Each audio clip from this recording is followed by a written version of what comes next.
sisters, the affiliates from Mexico, the opening by our General Secretary of the PSI, Rosa Pavanelli, and the other one, the next one is a discussion about the whole process of Beijing plus 25.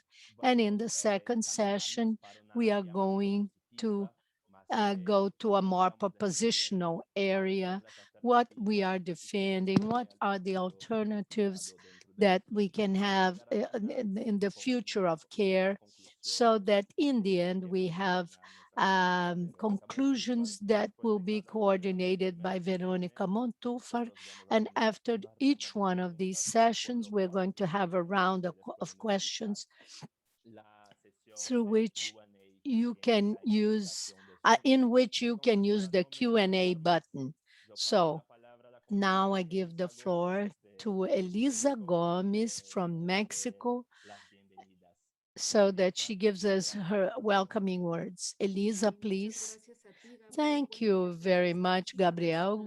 Good morning, Karen from Mexico. It's 8 in the morning. It's very nice to be in this parallel event. It has been a very heavy month, but very rich and interesting, with so many reflections and proposals to advance in the agenda of human rights for women, and say that from the FES Foundation in Latin America, we have been following up the process not only of these 3 days of the Forum of Generation and Equality, but also the platform of the Beijing plus 25. And I like very much what was mentioned about the future of care.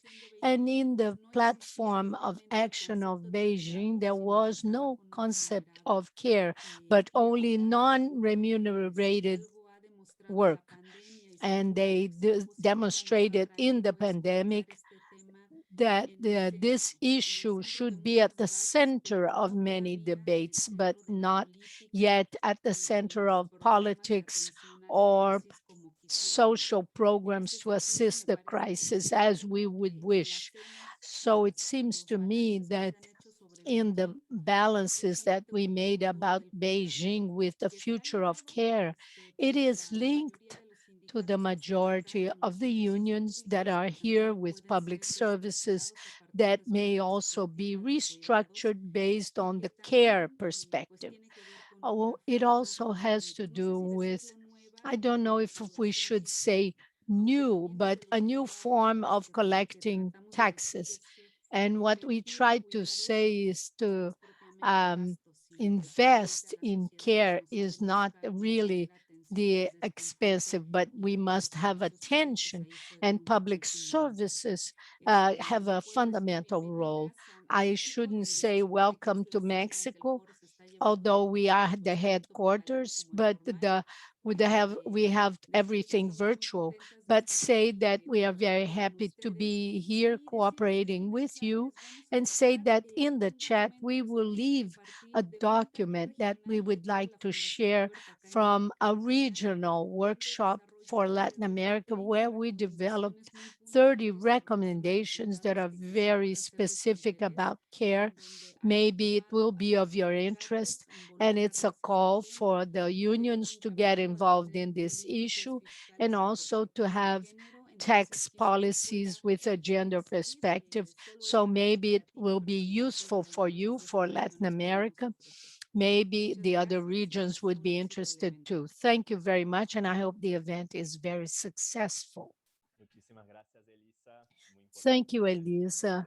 It's very important to have this work in convergence with the FES, and also the publication. Please share with us. And after the webinar, I'm going to share with all of you present here. Now I give the floor to our sister from Mexico, from the structures of the PSI, Maria Alves de Cera. Thank you, Maria de Lourdes Sea Rosales. It's a great pleasure to see all of you among so many events. since the end of February, it has been a very intense work period in favor of women this March. As you know, and in 25th of February, we had the guiding table meeting, the a chair that we participated about the equality, and y- we are dealing with different spheres of action. It seems to be very important that increasingly the presence of women can be observed with more intensity. And I'd like to say that in Mexico, there was an agenda, a feminist agenda, and I was very surprised. And I was mentioning to Veronica Montufra, I'm going to prepare a document explaining how this event was developed. And this group also works with the civil society, taking the stance of the social organizations, and their interventions were very good, made by our sisters yesterday, and they coincide with the agenda we have at the PSI and in global unions. So it shows that feminist groups are generating a national and international alliance pro women's work. In Mexico recently, we had in the Congress with the congressmen and women, they are going to recognize human rights for women and recognize the time of work of women. So we hope the Senate will also ratify it so that we can change Article number 4 of our Constitution. In the 10th of March, we approved a law that leads us to a step forward in Mexico to recover the wage breach, the wage difference between men and women, and the rectification of Convention 190.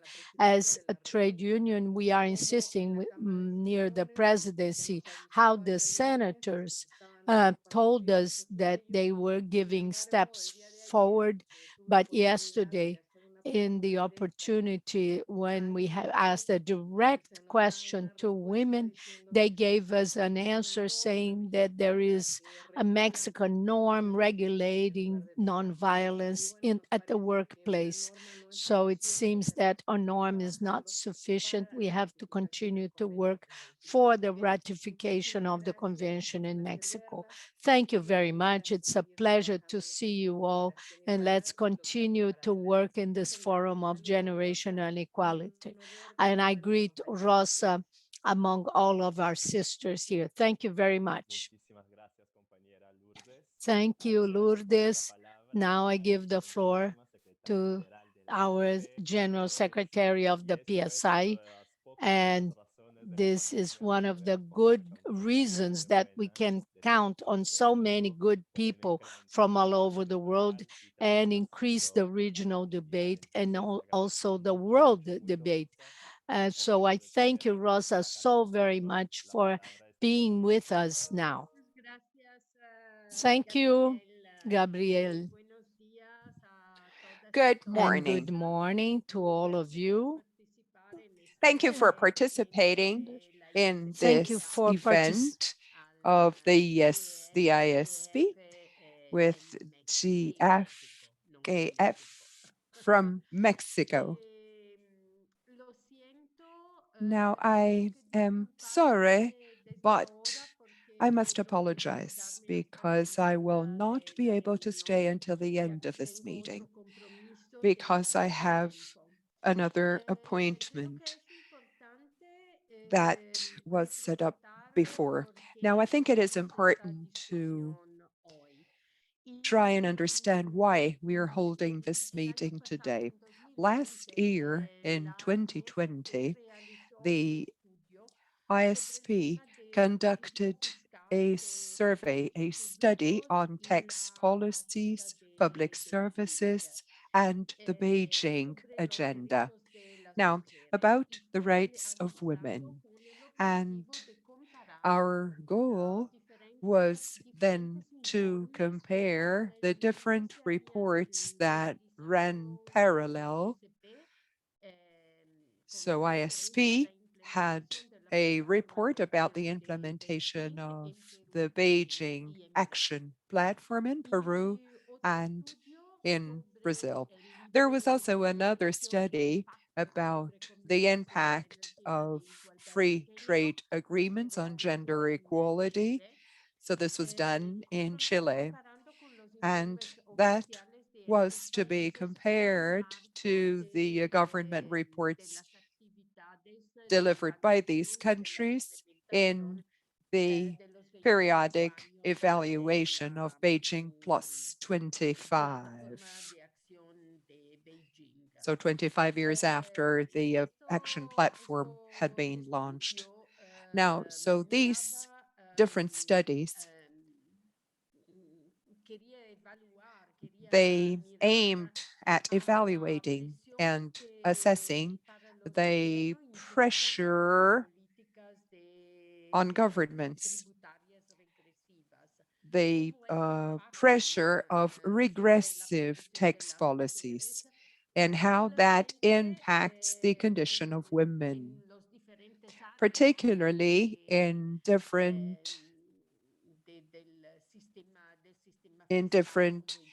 areas of the tax system. So how tax evasion impacts these policies, how that impacts also and influences the idea of privatization of public services, how that can help us obtain financing and develop public policies for equality. So these studies, these research that we presented sheds light on what we experienced during the pandemic and the responses of our governments facing care and caretakers, and how public policies and public services can help maintain a high level of participation of women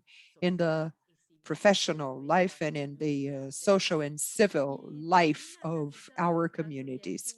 And finally, it looks at Argentina as an important model of development of policies, public policies for the future of care. And so it seems to me that this research, these reports are very relevant, very timely in the context of this forum of generating equality, which is now being held.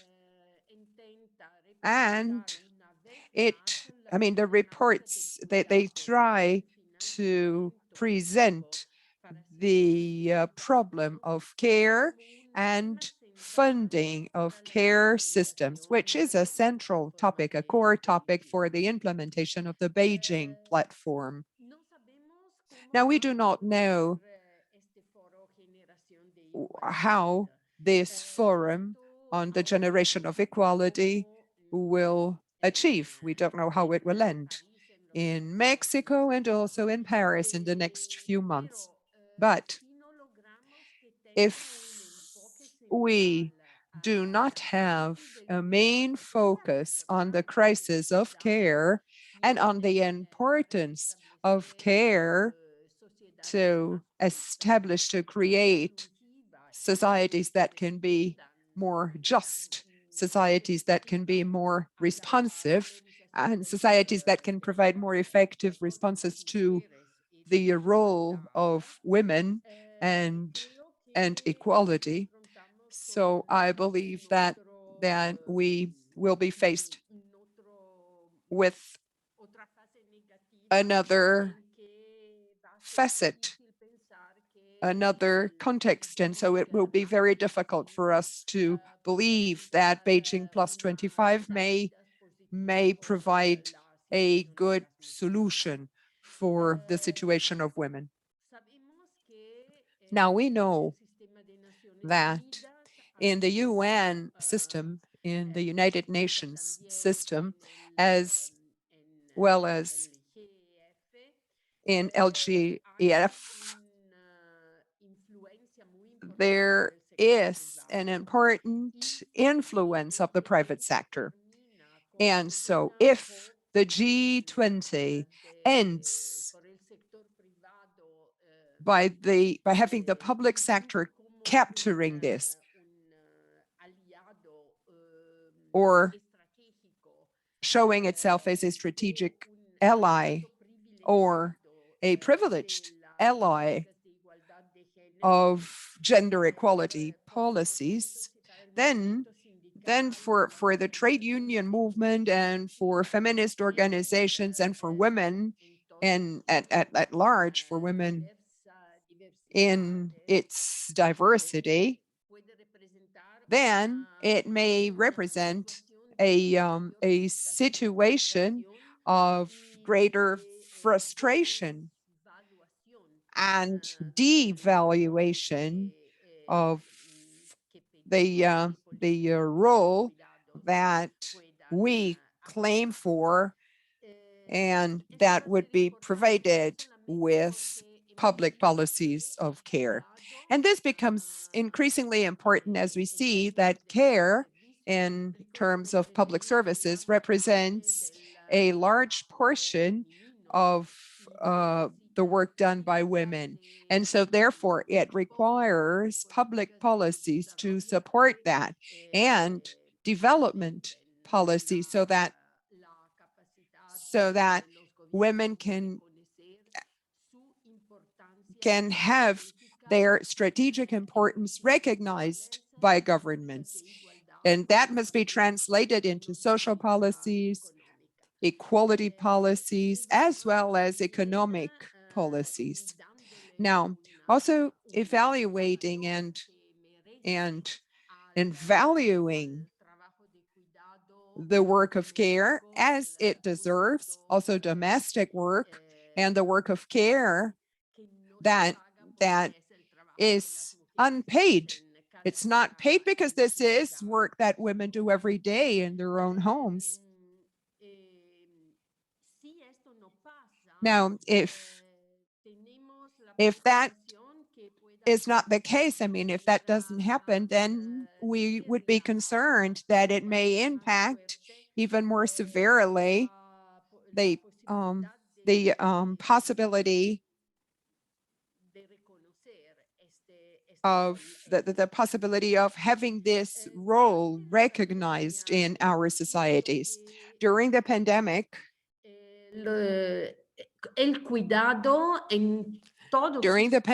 we've seen that care, in a broad sense, has been essential to ensure that our communities, our societies, as well as our own families could continue, could continue to live somehow. And also representing the possibility for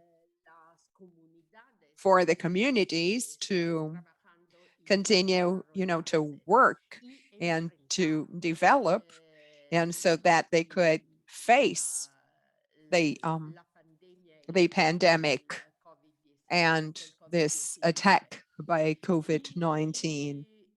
And we have also seen how the influence of the private sector and private interests, the interest of private groups, multinationals, private employers, how their interests have taken a prevailing position. That is, they have prevailed over common interests they have prevailed over the interests of workers and patients. And because many services have been privatized. I believe Kate is going to talk about this today in this debate, but it has been extremely important for us to be able to consider the studies, the research reports, the studies we conducted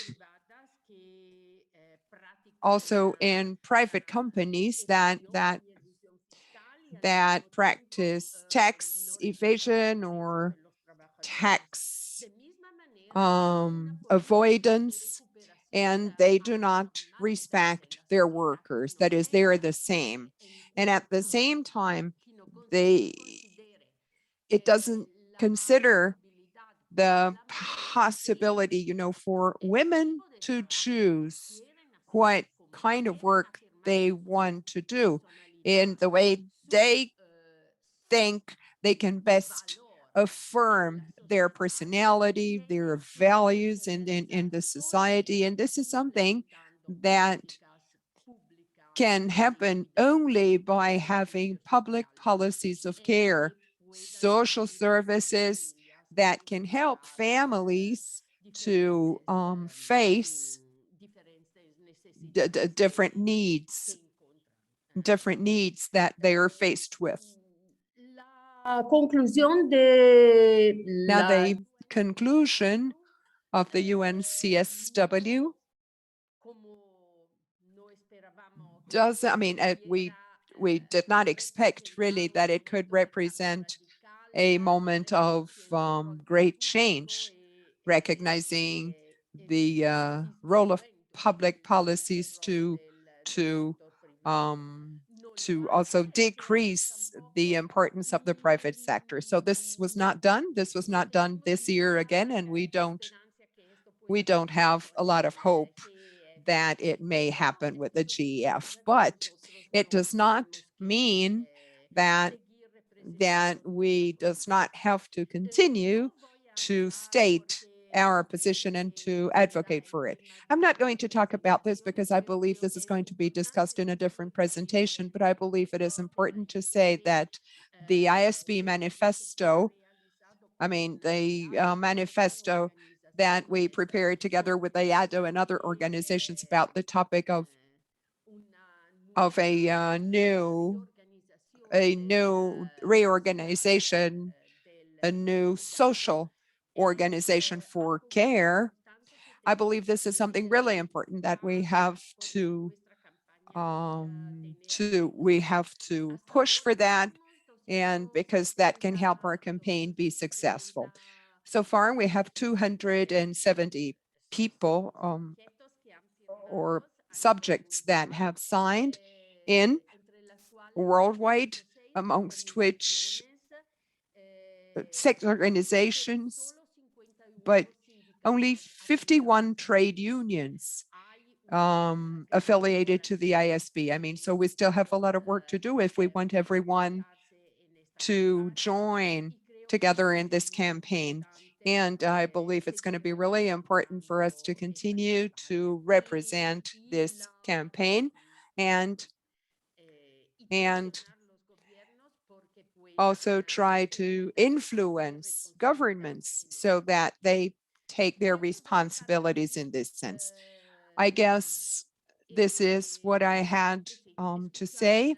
And now I look forward to listening to the interventions of our sisters and friends.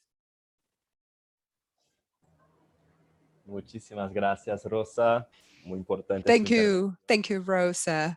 Beautiful intervention. And I think that we will, yes, develop many of these topics in the next presentation. Now, in the first block of Beijing+25, crisis of care and illegal financial inputs, I'd like to invite Carolina Espinosa from both of the Americas. She's a member of Confosan in Chile, and she's a reference in the struggle of women for health, among other struggles in the region. So Carolina, let me give the floor to you. Thank you, Gabrielle. I feel proud to have our sisters, Rosa, Maria de Lourdes. Such a difficult moment, such a complex moment, but this is good, because we can come together and discuss and debate it. It's important to be resilient in this context that we are currently facing, and which has effectively shed light on the crisis of care. It has also increased the conditions of inequality, abuse. Women have a very tiring load, especially in healthcare. I mean, we are on the verge of exhaustion, and the burden, the load on women workers, especially in healthcare, is extreme. But yes, we have to help each other and push each other to continue on the struggle. So today I'd like to greet and salute on the International Day of Women who work in private households. And this is a very important group of women workers who have organized themselves more recently, and they also help us build a better world. So as we heard from Gabriel, this is the first panel in the parallel forum to generate equality, which we believe would be in the center of the ISP, and it is also in the center of the feminist struggle. That is, it is a core topic. The conditions, the excessive burden, I mean, the unfair society, which is based on, which has all of its gears supported by the work of care, because this is the work that sustains life. That is, it's a basis of social construction. And only on this basis, we can have social, economic, and political reproduction. So as Levante mentioned, the women of the ISP, we want to raise awareness about this. And now this global campaign that we are raising so that the work of care be recognized, be paid for, and be reduced. And we also want a recovery of its more full value. I mean, so not only to have co-responsibility within the families, but also and above all in our society, so that the state takes its role and provides for national care systems that will effectively allow for us women to be released and therefore create this development of women in public and social life. I believe that this is the basis. It is not necessarily, I mean, sometimes this is not so hardly felt by women who have privileged conditions or who are more protected than it is of women from more popular groups. I mean, so this is the basis of the gender equality struggle, care. And that's why we have this tremendous panel with very powerful women, very, women who have a lot of knowledge, who bring a lot of wisdom to us. So let me introduce the panel and the first block called Crisis of Care and Financial Flows, Illegal Financial Flows. First, let me introduce our dear Corina Rodriguez. She has developed this recent study of ISP on tax policies, public services, and the Beijing Agenda for Women's Rights. Well, she has a very long CV. She is an economist, a researcher in the Interdisciplinary Center for the Study of Public Policies in Buenos Aires, and in the Women for Alternative Development. She is a militant, she is a committed sister in the struggles together with the movements of feminist women. She's a pioneer in Latin America on studies on social organization, policies of care, and she is a great feminist. Welcome, Corina, and thank you for being with us. Also, This panel is composed by Rose, who is our sister, who will present the feminist movements and the view of Beijing. She is the head of the work of policies and defense of economic rights of women. and worldwide Comankai, and she is coordinator of the working group on taxes and gender in the Global Alliance for social justice, and studies the structure that for equality of women.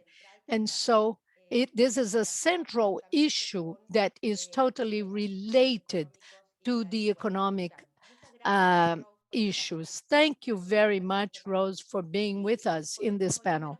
And at last, finally, we will present our dear sister, Kate Lappin, who will comment the study called The Services of Private Care That Kill, case studies of Australia and Canada. And Kate is our regional secretary of the PSI for Asia Pacific, and among other projects, she has been pushing forward the work together with SICTAC, the research organization that wants to expose the illegal financial flows of transnational corporations. So let's use this time to have the best of it. You know, you have some time to speak, and at the end of your presentations, we can have consultations, questions and answers. As Gabriel said, we can have it through the chat or Q&A to organize well this important time for debate. Thank you. So now I give the floor to our sister Corina. Good morning, good afternoon, good evening. It's a great pleasure to be here with all of you. Thank you so much for the invitation to PSI, and also from the call from this work of which Rosa already spoke, and that has allowed us to work with our sister Katsua, and I'd like to give her credit.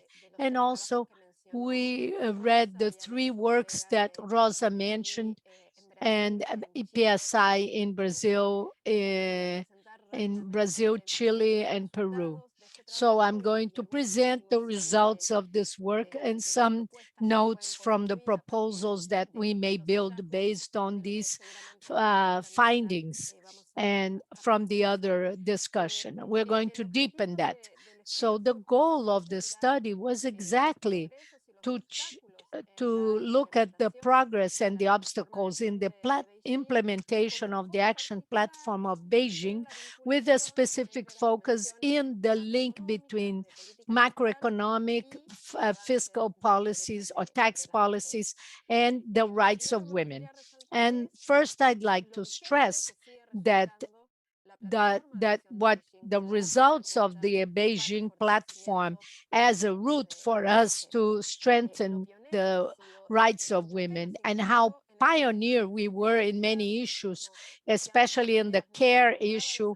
And they didn't use this word care in the past, but the problem already existed as a central issue of the reproduction of inequality. So when we look at this work, it's a view from Latin America, three cases of Latin America. So I'd like to point out that this 25 years after Beijing, since the Beijing Declaration, were very changing times politically and in terms of rights to economic growth, improvement of social indicators in many countries, and up and down with periods of crisis, of deep crisis, and with which now this is not regional but global. And also as a general context of Latin America for these 25 years that we are reviewing since Beijing, it's the region has combined actions from the governments, from the same governments, with the intention of inclusion, promoting rights, but They were framed in models of development and persistent uh, economic acting by international financial groups that push forward the accumulation of wealth, sorry, and increasing the great inequality of the region. So this general context, it was seen that was affected by the pandemic with the deepening of these inequalities. In these 25 years in the region, there has been progress and drawbacks and there's setbacks, especially regarding protective regulations or norms that protected rights. And in certain countries, there were achievements in terms of sexual and reproductive rights, like Argentina, where recently they were able to legalize the interruption of pregnancy. And in this time, we had some slow progress in the broadening of these spaces of representation of women and the economic participation of women with a variety in different countries. But this progress was simultaneous with the persistence of breaches in terms of economic rights for women. The women increased their participation in labor market, but they still have wages that are lower than men's wages. And where the social organization of care of the spaces of reproduction of inequalities that came more slowly. In the same way, in the region, we can see the exclusion of labor markets, and as well as in certain countries, there were advancements in sexual reproductive rights, but there were setbacks too. And this was concerning, especially in the region of Central America. I think that in the whole region, we verify the restoration of anti-rights movements, not only in certain sectors of activism, but in spaces of government and power, so that it sets back many of our achievements. So what in the work we did with the PCI, we could identify some aspects to deepen this advancement or achievements and avoid the setbacks. There's one that appears in the three national cases, which is the tension that exists in the advancements of normative regulations or pictures, and the tension between these achievements and tax efforts. For instance, in Peru, out of the 17 programs that are linked to public services that benefit women and children, what happened despite the consolidation of the rights was a reduction of budgets of more than 5%. In Brazil, for example, the budget that for policies for women that we may discuss, they had a certain almost 104 million reals, of which they use only less than 25 million. So although you have a broadening of rights, they weaken the financial aspect in the resources earmarked for that. And this permanent tension with the resources of these policies is linked to a part of the tax uh, uh, charged, especially from this area. So therefore, the funding of equality policies and the funding of public programs in the three cases, Chile, Peru, and Brazil, the financial resources are very scarce, and sustained and regressive. This is another characteristic of the region. And the tension between the normative structures or the macroeconomic dynamic and gender justice is also very clear in the cases we studied, especially in the case of Chile. It's an example. Carolina may say too, it's a country of the region where the process of privatization and mercantilization has advanced in the most extraordinary form. The limits of this process of mercantilization and privatization are known with the process of social resistance that Chile has undergone lately since the end of 2019, that allows us the possibility of having a new constitution with new possibilities. This process is confronting a lot of difficulties too. But in Chile, the study shows, if you can read it, I invite you to do it. They study the quotes, the education market that has been very present as the banner of social change in Chile, but it's perverse in Chile through which the state promotes the development of a market for education. And what they do is subsidize private service renderers through quality indicators and have them compete to capture the market and students here and there and get more subsidies. So it's the state itself using resources to fund the development of the education market. So in any dimension of life, the mercantilist view has as a result to exclude those who do not have the necessary resources to have access to this market. So the higher education is even worse. It's mediated by private companies to have access to the credits that the state gives to have access to higher education, and most of the population cannot have access to it.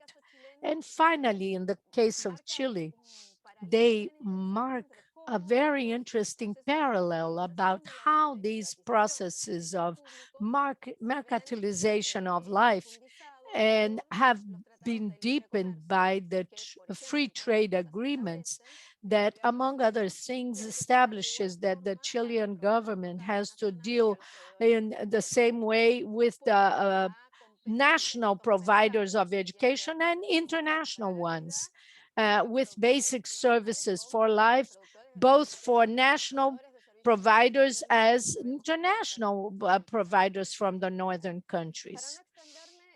And I don't want to extend myself, so we also deepened what were the impacts of the COVID crisis and the political responses.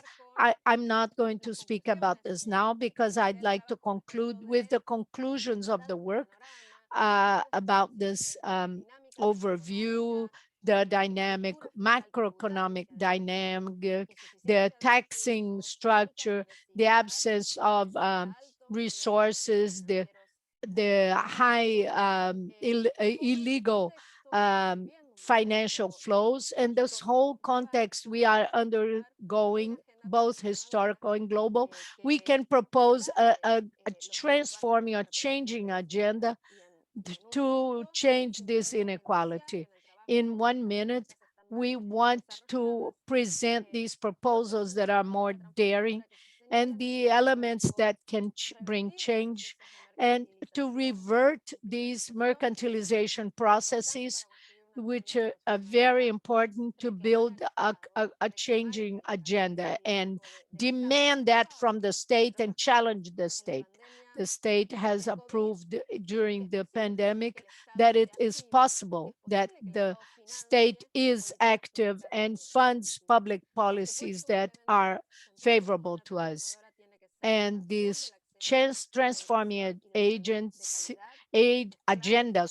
has to be part of the chain of the rights for women of education. Another clear element is the need to organize systems of care that are integral, co-responsible, and defeminized.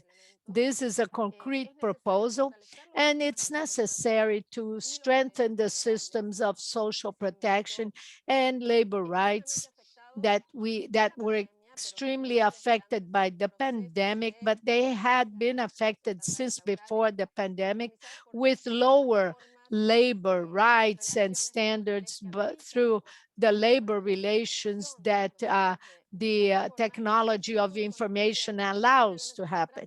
And the central element of a transforming agenda for Latin America is also to deal with funding mechanisms.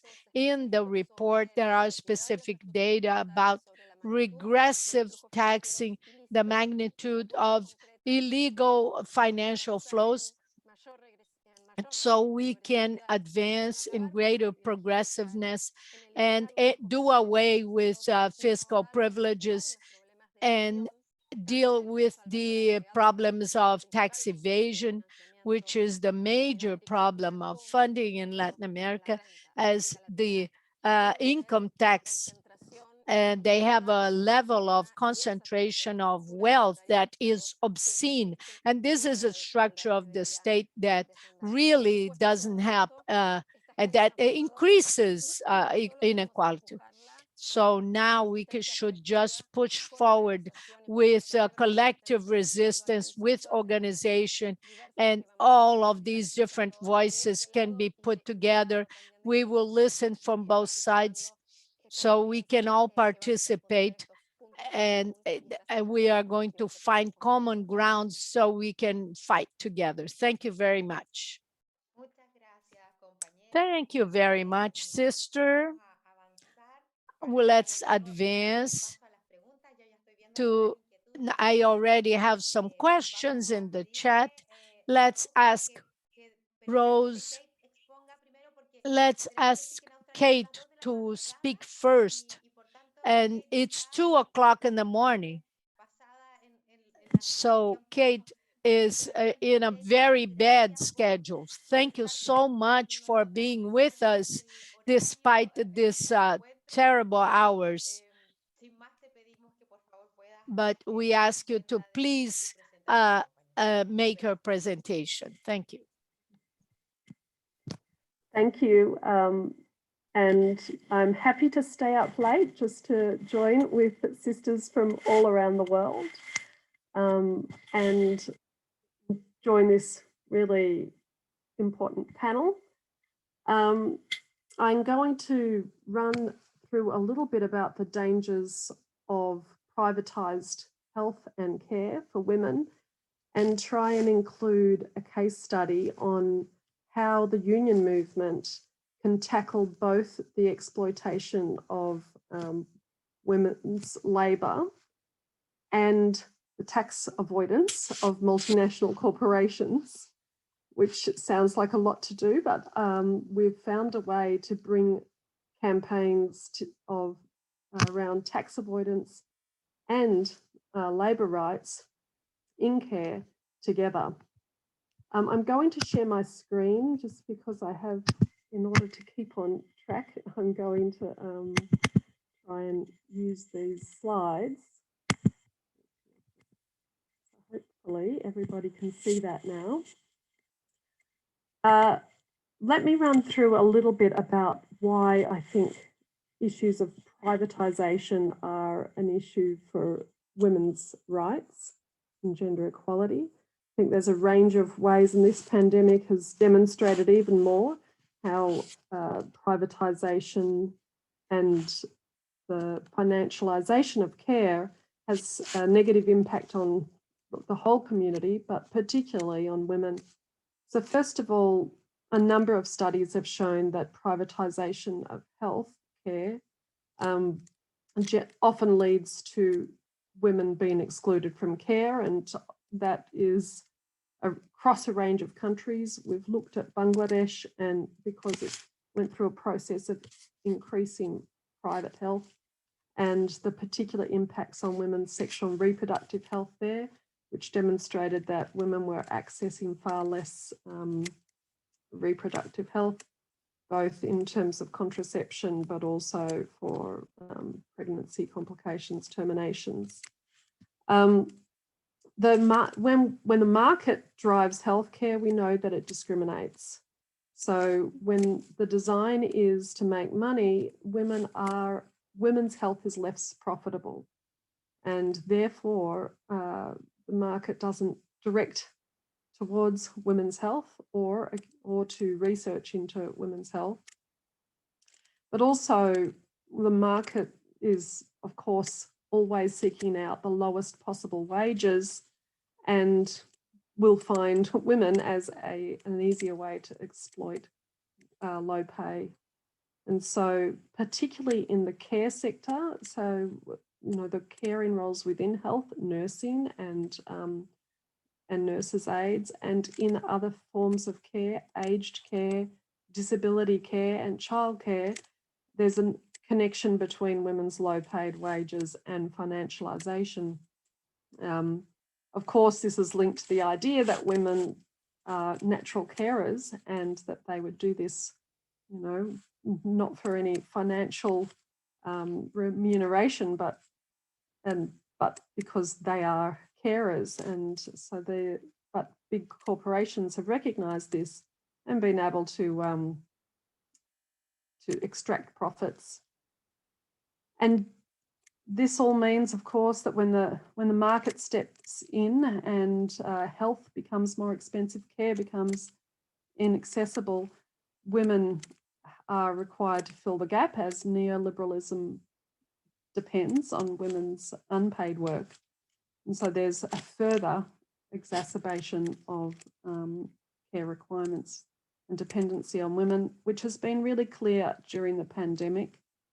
And particularly during the pandemic, we've seen how the most vulnerable workers who have had to work in care across sites, who didn't have full-time work and therefore were working in numerous locations, were the most likely to be infected. And the large numbers, particularly in aged care, of infections for both workers who are majority women and for the residents. And the Beijing Platform, whilst it doesn't, as other speakers have said, deal in the same way that we would hope now to deal with care, it does recognise some of these connections. And at that time, when the Beijing Platform was drafted, a number of developing countries were going through structural adjustment and introducing privatisation. And this was recognised in the Beijing Platform, that privatisation has a negative impact generally on women as both workers and because of the impact on their own unpaid care work.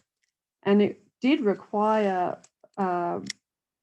governments to also look at the issues of nursing and care and issues of pay equity. Now, you would think during this pandemic that perhaps because the public has very much appreciated, I think, the frontline workers and recognised that we need public health care. And in some countries, the government has stepped in and taken over privatised health. You might think that there would be a reduction then in the role of the private sector. But in fact, in 2020, there were more private equity buyouts in health and care than ever before. And whilst the numbers increased, the cost slightly lowered for them. So private equity had a number of acquisitions that were cheaper than they were previously, but they had more acquisitions. And for the first time, the largest were in Asia. And part of this is investment advice that's being given out to the private sector. And this isn't just health. This is can be pension funds and other speculative funds.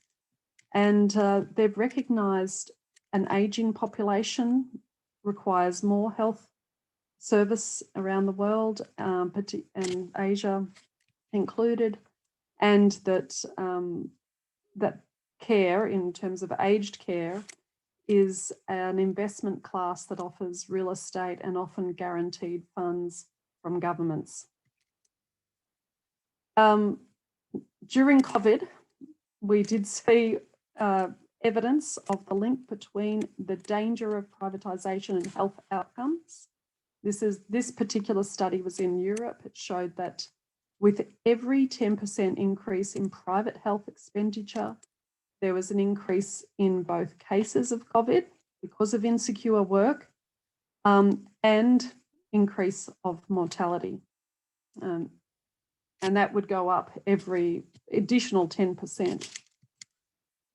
And before COVID, there were similar studies that showed that once private equity entered into care facilities, aged and disability care, that mortality increased. And this study over a 12-year period in the US found that there would have been 20,000 people who died prematurely as a result of the change between public and private care.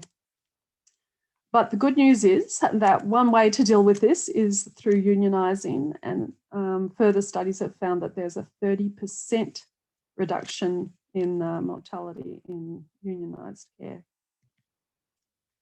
I just wanted to also, link to some of the international financial institutions. This doesn't happen in a vacuum. The fact that governments are increasingly turning to the private sector. Obviously, we have a range of neoliberal governments around the world, but also the international institutions are pressuring governments to reduce their public sector wage bills and overall their public spending.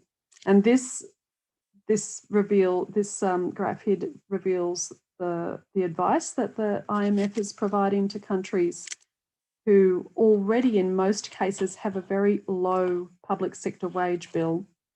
For example, here you'll see at the top, Nepal has currently 3.1%. We might, in some countries, in Europe and so forth, you'd be looking at 15% or higher. But instead of suggesting, well, obviously they need to increase in order to have a decent public health and care system, they said they've provided advice that Nepal could reduce that by 1 point, which is like 30%. So this privatisation, a drive for private sector financing is coming from multiple pressures. And so what do we do about it? Well, unions around the world have been trying to address both the consequences of privatisation in care and the exploitation of low wages, which in the care sector is often migrant workers or workers that are on precarious contracts and so forth.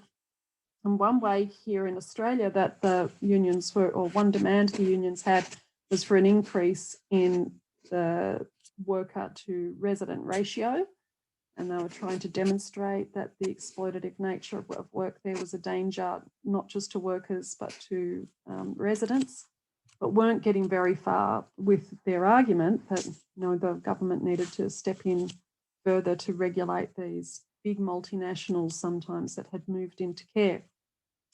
So one strategy we used was to partner with a research organisation that PSI has been setting up with others in the union movement, called the Centre for International Corporate Tax Accountability and Research. And we looked into the tax practices of the care sector itself, those who were investing in care, and found that they were predominantly using tax havens and tax avoidance strategies. This is, for example, BPfA in Australia, their corporate structure. If you look through, it's very complex, but just within Australia, the money that they receive, which comes from the government primarily, as well as residents, moves around the world in a range of ways to effectively reduce the tax burden of the corporation. By doing this and being able to demonstrate that instead of, they were arguing they didn't have enough money, although they were getting something like $6,000 profit per person, per resident. They argued they had no money because they had moved the money around into tax havens. This happened before the pandemic, and through this research and campaign with the unions, it attracted media, and eventually it was able to go to a parliamentary inquiry.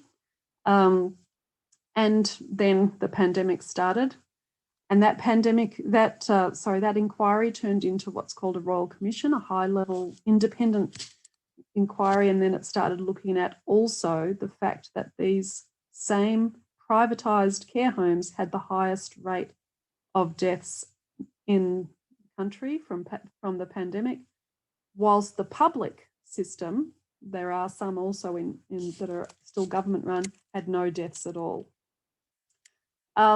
So after this campaign, which was run in Australia, and then because of the success similarly done in Canada and in the UK, there has been findings from the Commission that have made a range of recommendations. And let me show you those recommendations here on the left, so that they recognised the need for ratios, so that's an increase in staff. Interestingly, they recognised that there should be a new right to care, a human right to care. There should be address the wages and conditions, but particularly the gender pay gap. So that's one of the recommendations, is to look at the gender pay gap between care workers and other professional workers who work in health and other areas. So it's been, whilst these recommendations are still waiting for the government to actually implement them, it's been a big success in terms of being able to demonstrate the tax avoidance is, as Rosa said earlier, generally coupled with labour exploitation, and that we need to do a lot more to hold these corporations accountable. We've matched up these tax campaigns with public spending, and so show what the government's funds could do, and in terms of hiring more nurses around the world or in particular countries, and match those with some specific corporate tax evasion, as well as the opportunity for revenue from other forms of taxes. I wanted to, make the point that whilst this case study is really about Australia, Canada, and UK, richer countries that have been put in, that have obviously have a growing aged care sector, we have some similar issues with women being exploited for health and care around the world. In India, Bangladesh, and Pakistan, women community health workers hold up the public health system, but are not paid or not recognised as workers. They're delivering vaccines, they're delivering primary health. And similarly, we're matching this in a number of countries to tax evasion and the IMF's sort of policies of keeping public sector wages low. So both of these, I think, okay, I saw your point, so I'll wrap up. Yeah, both of these, I think, really need us to take a macroeconomic approach. This is very briefly on care recovery. I won't go through it, but it just, people can look later to see the difference between care and construction. And finally, I just wanted to end with this proposal that PSI has to campaign to make care public, asking, of course, any of our affiliates as well as allies that are on the call to support the campaign, both to restore or to make care, recognise care as a human right, but also to reorganise the social organisation of care that will redistribute not just between men and women, but between the state and care and families or communities, that I think is really critical. And that's why these campaigns on macroeconomic policy need to be part of this reorganisation. Thanks.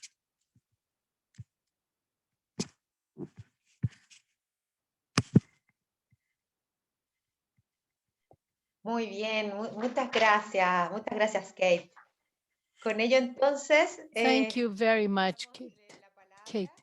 Now we give the floor to our sister Rose. Rose, are you there? So that you can make your presentation. Thank you very much. Muchas gracias, Carolina. Thank you, Buenos Carolina. días, bon Good dia, morning. good morning, good afternoon. Good I'm just going to afternoon. turn off my English interpretation so I don't confuse the interpretation. I hope it's all okay now. Do let me know if that's not the case. See, if you are listening well. Worldwide, we're a women's rights organization based in the UK, and we work from a human rights-based perspective, but also from a feminist perspective. And I'm here to specifically share with you on our report on feminist movements and the Beijing vision, organizing, resisting, and advocating, that we have together with our partners, the Urgent Action Fund in Africa, the Gender and Development Network, AWID, and Civicus, as well as our women's rights organization partners based in Ethiopia, Kenya, Uganda, Zimbabwe, and Nepal, which are womankind's focus countries. So I feel very honored to share this collective wisdom of all these women human rights defenders and feminist movements to address the current challenges and barriers that move towards realizing women's rights and gender equality. So as was already said by our colleagues and sisters, the Beijing Declaration and Platform for Action, now 26 years ago, was groundbreaking and really changing gender power relations, and has been named the most progressive blueprint for achieving full human rights for all women. However, we can say that those ambitions have not been achieved. There is no single country in the world who has achieved women's human rights for all or gender equality as set out in the Beijing Declaration and Platform for Action, which, as already was pointed out, obviously, there are some different issues potentially now, or different ways we talk about them. But if we see it in this framing and how the report assessed how these rights have progressed. So just to highlight that, for example, 1 in 3 women experience violence against women and girls in their lifetime. And women who face multiple and intersecting discriminations are at increased risk of this. This is one of the largest human rights crises and pervasive human rights crises around the world. Only 25% of parliamentarians around the world are women. So there's also not good representation of women in all their diversity within our political systems. Let's not even talk about who are on the boards of these massive companies making those decisions set out by Karina and Kate before. Women own less than 15% of all land around the globe. So that's even smaller percentage, and really also underpins women's lack of access to resources. But to bring us back to the unpaid care work, women around the world do about 76% of global unpaid care and domestic work, which is estimated to be about $10 trillion a year, or 13% of GDP that's unaccounted for. So this is really just to demonstrate to you the enormous subsidy that women give with their time, but also to highlight that unpaid care and domestic work, but also underpaid work is a real barrier to gender inequalities, to reach gender equalities. So this is really why this should be at the center of this conversation. And I'm very, very glad to be in this panel and having hearing all these strong voices on why this is so important. So yeah, please do ask all your questions if it's not clear, because I think it's for us really important to address these gender inequalities. And just to go back to sort of the collective wisdom that came from our partners in this report, really, like, we are in a time of increasing challenges for women's rights. There is increased fundamentalist agenda, militarization, religious and political fundamentalisms, and rising authoritarianism, which really put under threat the commitments made to women's rights, but are also contributing to closure of civic space, which means increasing attacks on women's and diverse people's human rights, which is really harmful and undermining people's acceleration to increase their rights. And especially this is driven by harmful and discriminatory social norms that underlie the unequal power relations, and especially those facing multiple and intersecting discriminations, such as LGBTQ+ women, women with disabilities, ethnically marginalized women are most at risk of being left behind in all these different aspects that have already been mentioned. And as colleagues already set out, this is really driven by a neoliberal economic model that exploits and extracts and exacerbates entrenched inequalities, exclusion. So really, there are resources, but they are not they're not being utilized in a fair manner. So in the past 25 years, undermining the Beijing Declaration and Platform for Action roadmap further is this unprecedented expansion and growth of multinational corporations, as well as this lack of accountability for human rights, as was already mentioned. Trade agreements and investment treaties really set into a sort of contradicting body of law, these rights for businesses over human rights, as well as a corporate capture over government.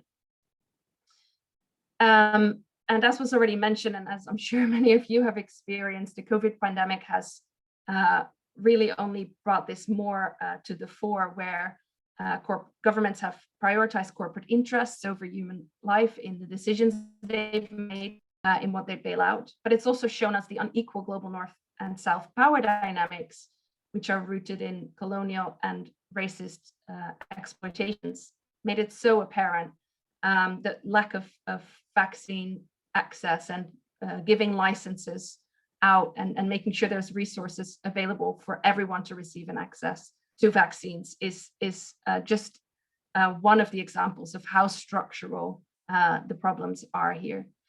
And women are disproportionately impacted by this, taking on care burdens, but as was already said, also being on the front line, responding to communities. And so what we're seeing in this year that was supposed to be accelerating women's rights is really an enormous rollback on women's rights, which is incredibly heartbreaking, but also really, really worrying. So this pervasive violence against women and girls, but also unfulfilled economic rights and inadequate resources for women's rights organization and movements are some of these biggest challenges.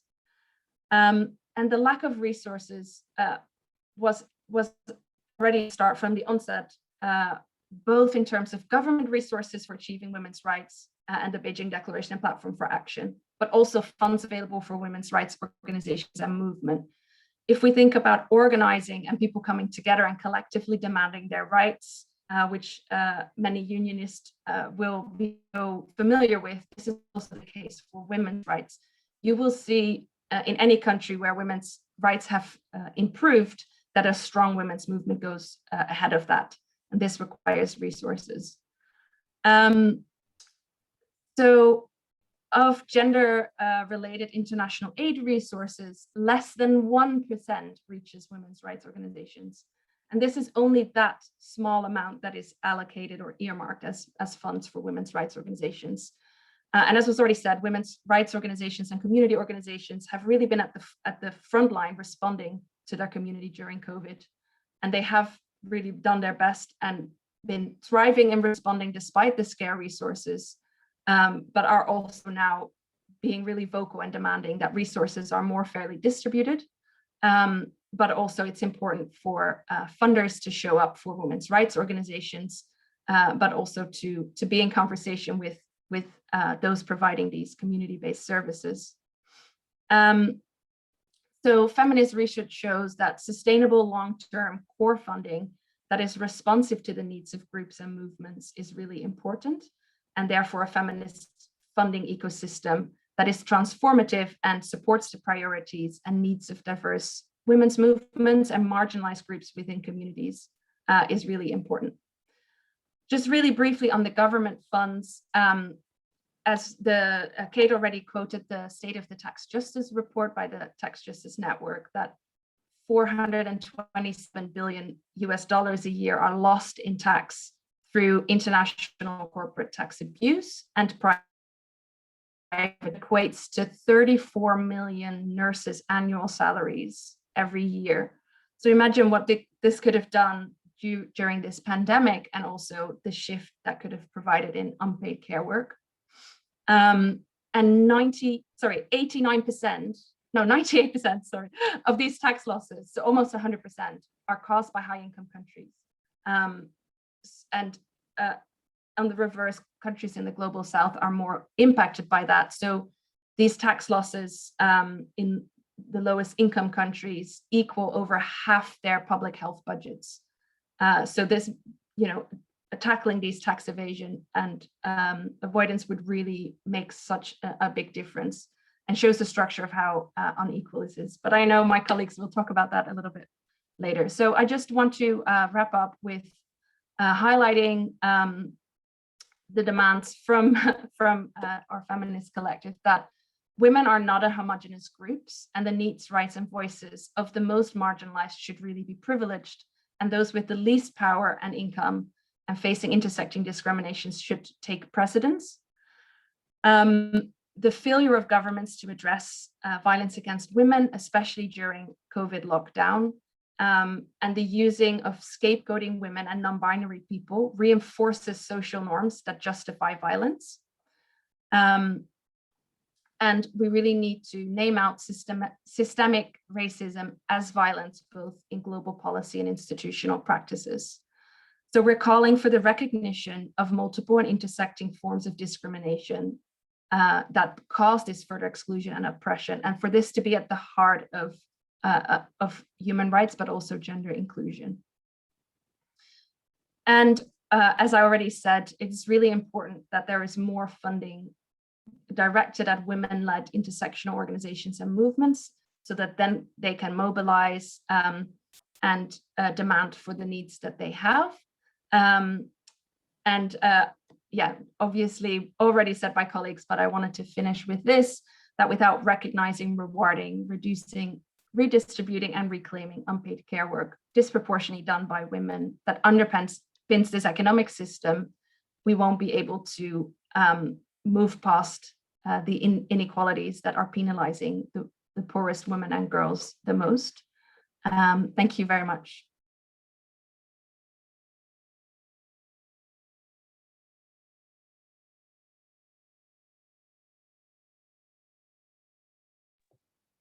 Muchas gracias a ti, Rose, por esta excelente presentación. Thank you, Rose, for an excellent presentation. Thank you, our three panelists. Now, let's begin with the questions. We will request that you try to answer in only 3 minutes. There are a number of questions. I hope we can answer all of them. And let's begin from Kate. I believe that she is the one that is wake up until so late. And so thanks again for your commitment to be with us in this very important meeting. Kate, the question to you is about how you view this moment, because in fact, in the assembly about social and legal conditions of women, the 65 assembly that was held recently, we discussed about the need to fight against illegal financial flows so that we can have more funding for policies of gender equality. But that, on the headline can be discussed in a much more complex way today, because what we see now is that the provision of services, the provision of public services of care is not something that is being privatized by the national states, but also today we see this escaping the national jurisdiction. That is, we see how these private companies, transnational, multinational companies, and their chain of global articulations. I mean, how do you view this situation, and how can we face it in the current global situation? I know it's difficult. That's right. It's a tough question. I mean, all of this, I think, is about corporate power. So they can only do this because governments let them do it, and governments let them do it because these corporations are incredibly powerful. And whether that be that they have political power and economic power, they now have the power to set rules. And of course, they've become far more powerful than unions. But I think what I would take from the case study is that we have been able to expose some of these corporations and get public outrage and change practices.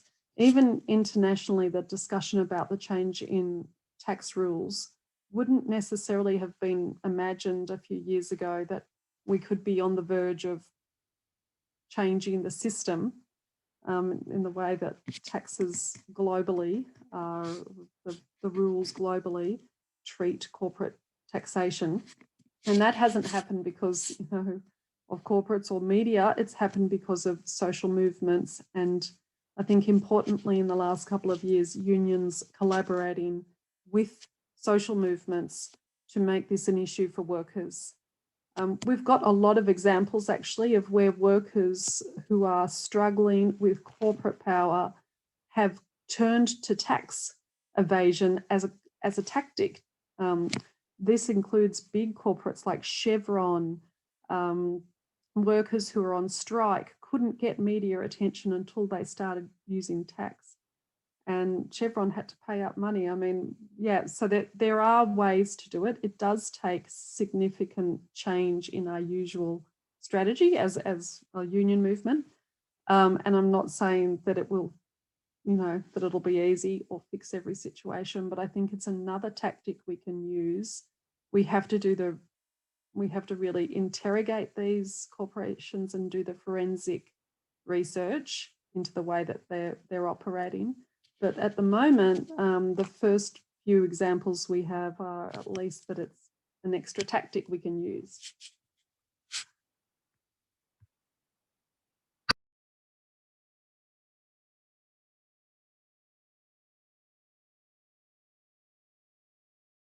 Estupendo. Gracias, Kate. Yes, fantastic. Kate, we'll continue with the questions. Right now, a question to Rose, also about what Kate mentioned, because as Rose said, the feminist movements are not the same. We have different emphasis, but no doubt today we are in a wave of advancement in our articulations and visibility. Now, do you believe that this construction, this claim for a social organization of care, do you believe it can be a good global articulator all over the planet that can give more power to unify our struggle and therefore achieve the structural change that we feminist women want and need? I mean, do you view this as an incentive, as a conscious claim in the global feminist movements? Thank you so much. That is a really great question. I think the framing is really important because it's so central to the issue of gender equality and women's rights. I'll just quickly share whilst I'm talking my colleague's picture, who I hope you can see it, who okay, let me, sorry. Open this, yes. I think you can see it now. If you can give me a thumbs up, Carolina, that would be great. Sí, perfecto. Okay, great. Yeah. So yeah, just to go back to your question, I think the social organization of care, I feel, captures really the structural nature of the issue, but also goes back to the heart of the matter. It's about workers' rights, but also the reality of many women's lives, and really addresses all those issues. So I think it's really all-encompassing. And I think it's really important to recognize that only a universal gender-responsive public services can provide healthcare that everybody needs, because everybody has different needs. And therefore that is so important, especially referring back to like the exclusion that happens mainly in the private sector, which is really harmful and costs lives. I do think that it can also serve as a tool of repoliticizing people into this issue, because it's been so prevalent during the pandemic, and many people that may have not thought about this sort of really political nature of care work, it's now really put to the fore. And I think the same is the case for tax justice. So I do think there is an opportunity to change it, and I think this is the right framing. Obviously it does, sometimes you can make great achievements in a certain space with a slightly different framing. I might say the same things without using the word feminist in a different space, just because I know that might connect better with audiences, but that doesn't mean that I don't bring my feminist analysis, if that makes sense. And I just wanted to end with showing you a picture and a quote from our feminist partner, Gloria Mujaba, who works in Uganda as the in Farouk, Freedom and Roaming Uganda, which is an LBT organization. And I think it's really powerful. And she says, as a young Black African lesbian, I feel there is a long way to go for me to hold my government accountable for the violence I face on a daily basis. While it has put in place strategies and procedures to stop violence against women and girls, I feel now in this era, it should be fairer as women come in different diversities. So I want to know that I can be protected as a queer woman, and how it protects my trans sisters. How am I protected as a woman who faces multiple violations? So I just wanted to leave you with that. Thank you so much.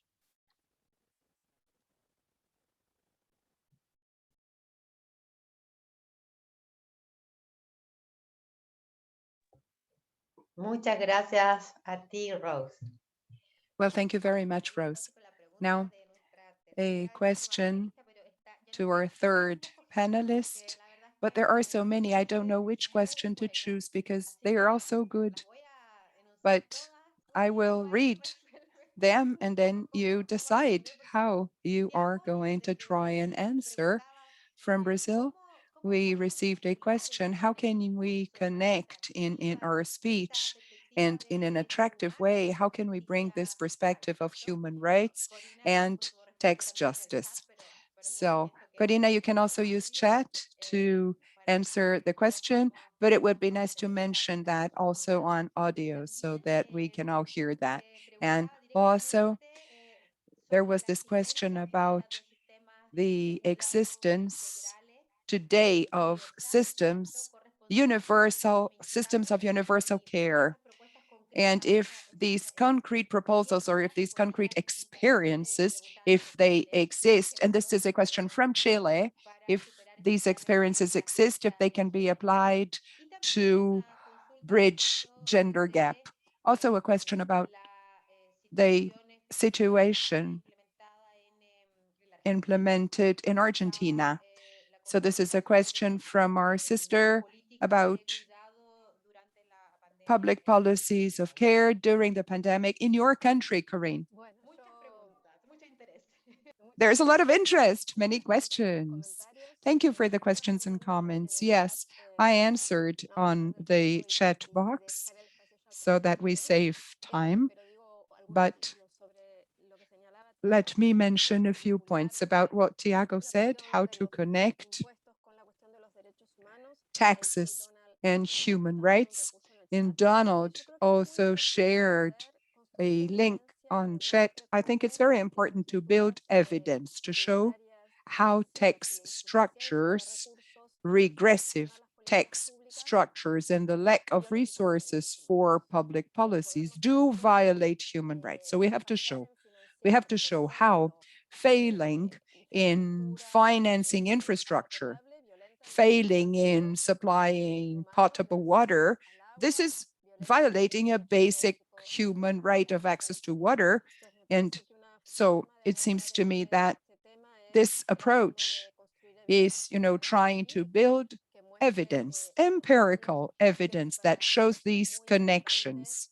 And to do that, it's very important to have this articulation between, human rights activists, feminist activists, and trade unions. I mean, in this relationship, we can build evidence and a powerful narrative about public care systems. We have an example in Uruguay. Now we have an example of Argentina, which is a powerful example in Argentina, where I live.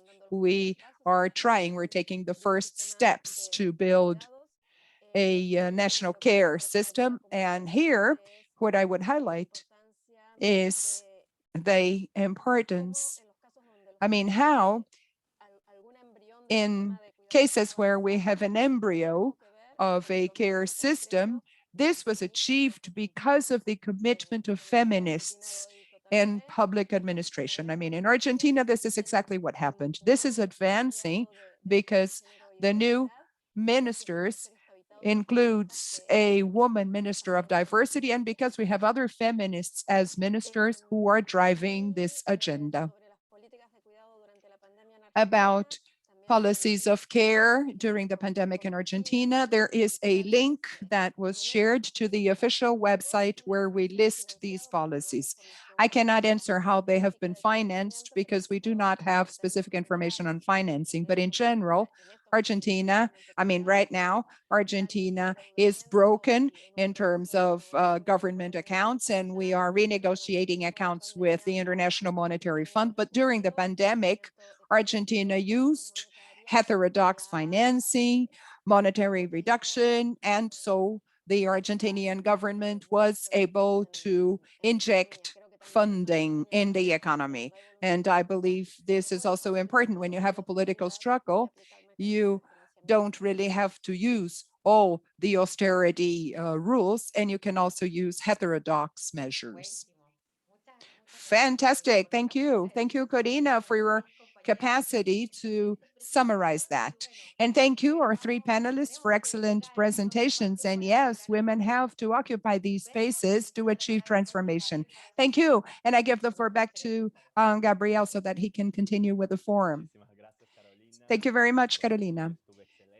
Your coordination has been excellent, as well as all the presentations. I want to thank very much all our sisters, Rose, Karina, Kate. Thank you very much. So now we'll begin our second panel without further ado. So uniting forces to shape the future of care. So it's a more propositional session looking into the future. And so that we waste no more time, our sister trade union leader from Trinidad Tobago, a reference in her country and in the struggle for women's rights. I introduce now our friend and sister, Gillian Barnett. She will be coordinating our second panel. Sister, you have the floor now. Thank you, Gabrielle. Let me welcome you to this second panel of this parallel event on generating equality. The importance of this forum cannot be understated or overstated. PSI calls for a global movement to rebuild the social organization of care. The previous panel shared results of many researchers that has diagnosed and looked at the issue. This panel will now deliver prescriptive measures for action, political action to end the denial of human rights. And yes, it is a denial of women's right to reproduction, to economic, and to social power. We will look at these issues through the rationale that PSI has developed, looking at 5 Rs. They have been mentioned in part by previous panelists, but it's important to frame the discussion around the Rs. When we look at the 5 Rs, it is important to recognize that social and economic value of care work and the right to human care. It is also important that the action and this reorganization of social care looks at reward and the remuneration of care work with equal pay for work of equal value, decent pensions, dignified working conditions, and comprehensive social protection. Efforts must be made to reduce the burden of unpaid care work on women, as we are well aware that this burden is unevenly distributed and women bear the brunt of this. It is important also to redistribute care within households among all workers, eliminating the sexual division of labor between households and state. And last but not least, it is of fundamental importance to reclaim the public nature of care services and restore the duty and the primary responsibility to the state to provide public care services and develop care systems that transform gender relations in women's lives, including the provision of adequate finances and the state's capacity to invest in fair and progressive taxation. Comrades, and to bring this to the fore, we have 3 panelists. We have Caroline Otem. She is from the Global Alliance for Tax Justice. We have Kate Donald from the Center of Economic and Social Rights. And we have Sister Najana Muhea from Who Cares, from Action Aid, who will look at who cares for the future. We will begin the discourse and the discussions with Sister Caroline. Sister Caroline is of the Global Alliance for Tax Justice Campaign and Policy Coordinator, Africa, and she is based in Nairobi, Kenya. Caroline is passionate about tax justice and gender equality and is a tax justice campaigner. Caroline has undertaken policy research and analysis reports, working and discussion papers and policy briefs, mainly in the areas of public finance management, tax justice, and in the course of taxation and gender. During this COVID-19 pandemic, there has been a rollback on women's rights, and there is a real danger of losing decades of hard-won progress towards increased gender equality. Caroline will share with us feminist perspectives on tax systems that can accelerate women's equality. Her presentation links to the reclaim aspect of PSI's policy on care work. Reclaim the primary duty and responsibility of the state to provide public care services and develop care systems that transform gender relations.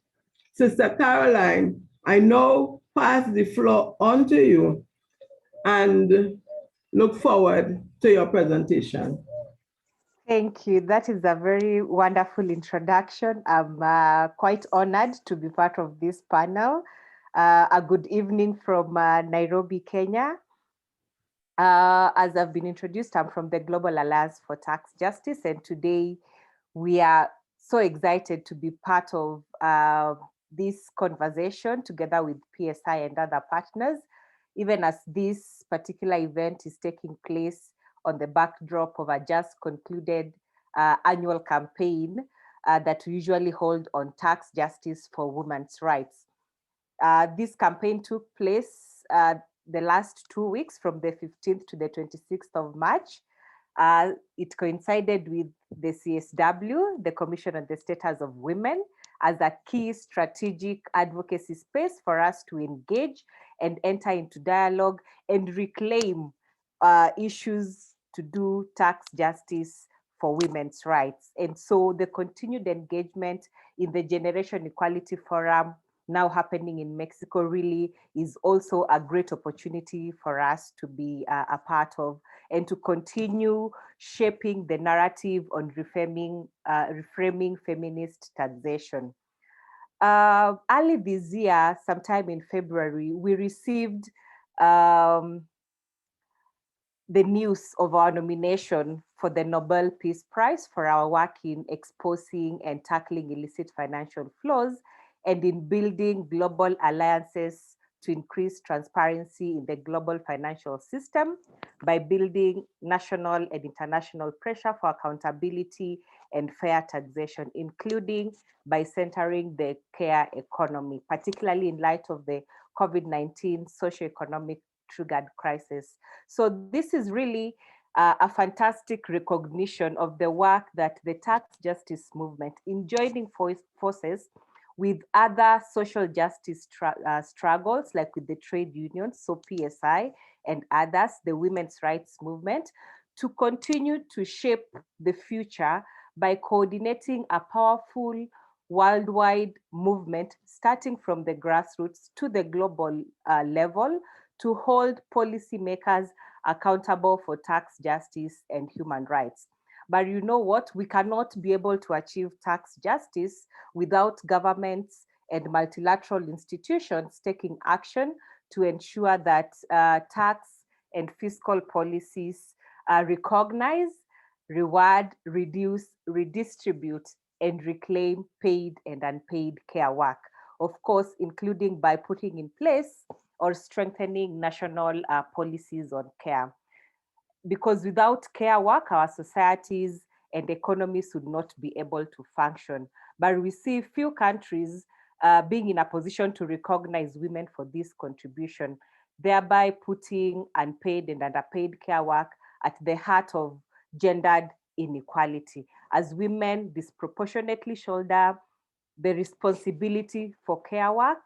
And also because in our current economic and tax systems, unpaid care and underpaid care work really is something that is predominantly done by women, particularly those living in poverty and who experience intersecting discriminations. However, this continues to remain invisible in the calculation of, the GDP or in the economy.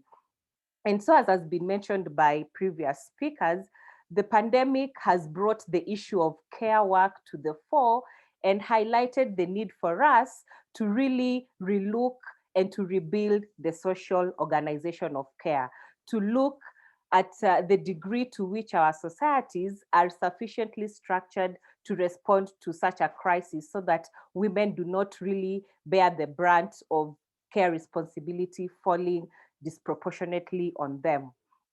In this case, a just feminist economy would reduce the time burden for care work, would provide secure incomes, and tax justice will provide sufficient public resources to guarantee maximum levels of health and care provision, and of course, promote women's safety and ability to engage in other activities in politics and in other social activities. And so my sharing today, I want to focus on how do we frame a feminist taxation system as a pathway out of the socio-economic crisis that has been induced by the pandemic, and that governments need to build forward better for people and planet after the pandemic rather than returning back to normal. And so in this regard, the Global Alliance Tax and Gender Working Group has been able to develop a publication on framing feminist taxation, and it has examples from Uganda as a case study. The goal for this particular publication really is to support tax justice and gender justice advocates in our work for structural changes from a feminist perspective. The guide itself focuses on having a feminist approach to the tax system by applying a feminist, intersectional, and human rights-based approach to taxes. It also presents tools to assess the gender bias in our current tax systems and how to advocate towards a feminist tax framework.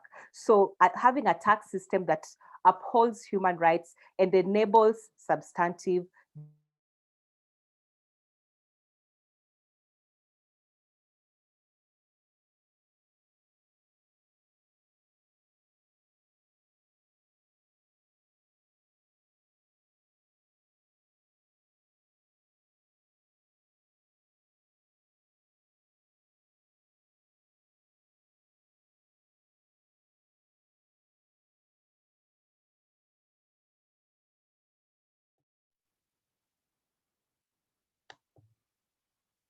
Sí, es internet el que con problema.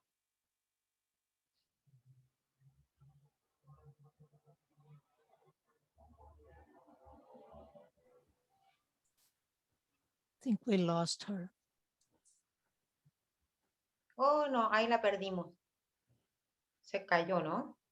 I Gillian? think we lost her with the internet. So her internet is off, probably.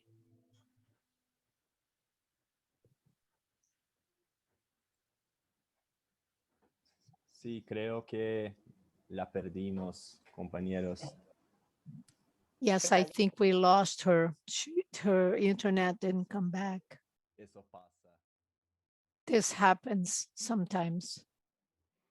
So I think we should move to our second panelist. And if the sister returns, she will present after. Our second panelist is Kate Donald. Kate Donald represents the Center for Economic and Social Rights, a rights-based economy. This would be her presentation. Kate has worked on issues including unpaid care work, social protection, and fiscal policies. In late 2020, the Center of Economic and Social Rights and Christian Aid launched a rights-based economy, putting people and planet first. This raised and asked a radical question, and that question addresses what it would look like if we had an economy based on human rights. Yet, we look forward to hearing more about the concrete proposals and the recommendations which would lead us to having economies based on human rights. This presentation, again, links to another R in our policy on care. And this R is to recognize the social and economic value of care work, paid and unpaid. Sister Kate, I now give you the floor to make your presentation. Thank you so much, Sister Gillian. It's a real pleasure to talk to you all and among all these other wonderful feminists. So yes, I'm actually going to make a pretty brief presentation, and then I'm going to treat you all to a video. It's just 2 minutes long, but we thought that might kind of break up the pattern of people just talking at you, and Gabriel has kindly offered to play the video from his computer because my computer is very unreliable right now. Hopefully my connection is okay, but my computer is very unreliable. So yes, I thought I would just talk to you a little bit about why we came up with this idea of a rights-based economy and some basics of what the vision is. And connecting that to the Beijing Platform and to this issue of the social organization of care. So, you know, as Rose and others have said, the Beijing Platform was really groundbreaking and ahead of its time for many reasons, but I think not least because it presented a holistic vision of gender equality and recognized that the realization of women's human rights required proactive measures across multiple policy spheres and a systemic approach.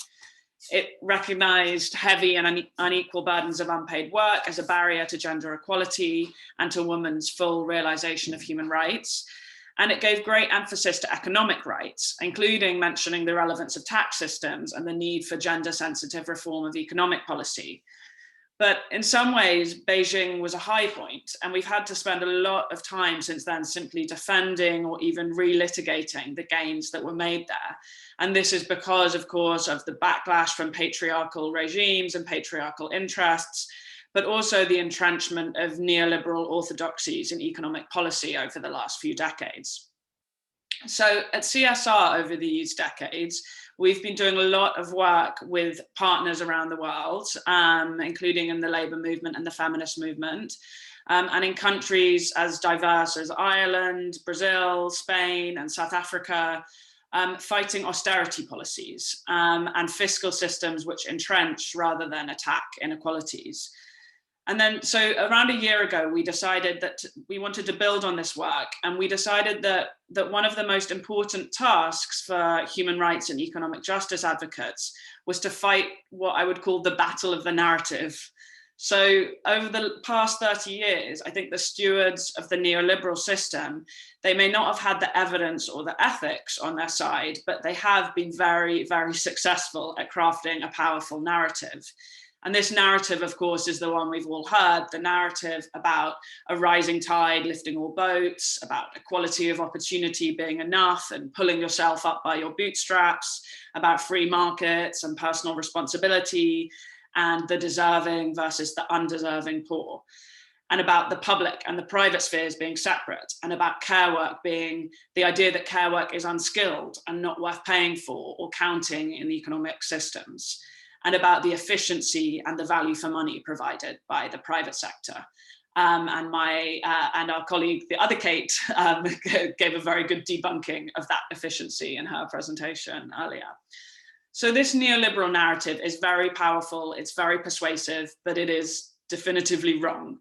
Along with many of our allies, we see an urgent need to transform and reframe that debate and craft a new narrative about what the economy is for and how we can transform it.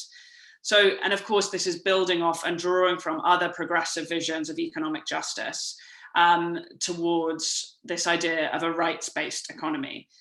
And care, it's important to say, is at the very center of this vision, given that care is such a powerful nexus for human rights enjoyment. Because of course, good quality care provided by caregivers who are socially and economically supported, for example, with free, high quality public services, or who are well paid through the public purse, can be absolutely transformative in realizing rights. Or, sorry, I'm distracted by the chat, sorry. And of course, you know, it can be transformative in realizing rights for carers, those who need care, and their families. And conversely, when care is neglected and pushed to the margins, everyone loses out. Everyone except those at the very top of the neoliberal hierarchy, of course. So concretely, the rights-based economy recognizes that care is a collective social responsibility rather than just a logistics problem for individual households to solve. So to answer the question posed in the title of this session, what is the future of care? Well, in the rights-based economy, we see a future where economic systems support and value care work rather than take it for granted as women's work, where high quality care systems are seen as essential public services and basic infrastructure for society and accessible to all. So to give you a little bit more of a flavor of the rights-based economy, I'd like to ask Gabrielle to play the video. It's only 2 minutes long, so it's not going to take up a lot of our time. And maybe while Gabrielle gets that up, we can all stretch. We probably all need a stretch in our desk chairs. I'm going to take a stretch. Thanks, Gabrielle. Yes, I can see it. Okay, I hope you can listen too.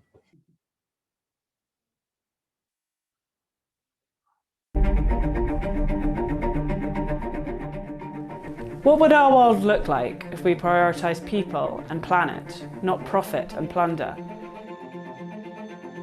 What if we designed our economies to guarantee human rights for all? Right now, our economic system works to benefit the few, not the many, to empower corporations, not communities. But what if we did things differently? What comes to mind when you think of human rights? Dignity, equity, justice? Our economies can make it easier or harder to achieve these things. Shaped by decades of struggle by activists around the world, human rights entitle every person to the conditions they need to flourish. Why is talking about rights important? Because when something is a right, it means it is too fundamental to be left to the arbitrary choices of public officials or to the whims of the unregulated market. It's a public good governments must protect, not a privilege or a commodity. In this way, centering human rights directly challenges our current market-driven, corporate-dominated economic model. That's why we're creating a vision for a rights-based economy.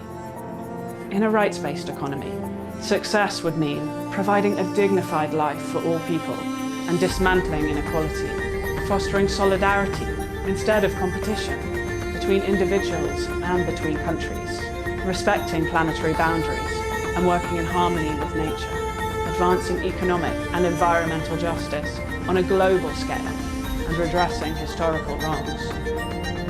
Armed with a progressive vision based on human rights, we can build a new, fairer economic system in the wake of COVID-19.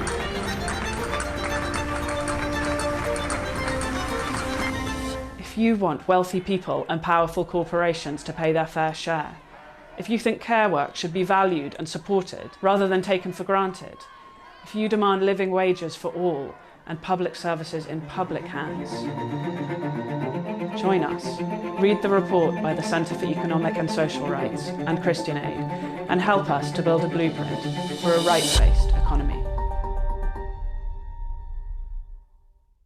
Thank you so much, Gabrielle. So hopefully that gives you a bit of a flavour.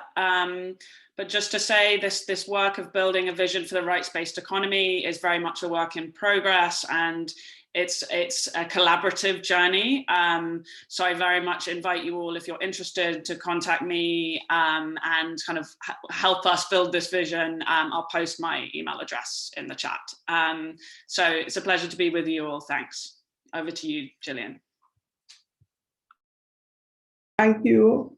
And I will take this opportunity to re-invite Sister Caroline to complete her presentation. Thank you, Sister Gillian, and apologies for me dropping off. It was due to power outage on my end. I hope I'll be able to stay on until the end of the session today.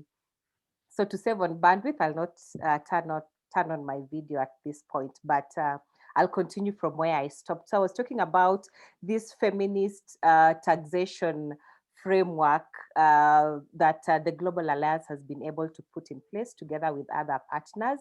And it has examples from Uganda. So when you're looking at framing feminist taxation to shape the future of care, there are several key points that are important to consider, and they are also highlighted in the publication, which we should be able to share in the coming days when the final version is ready.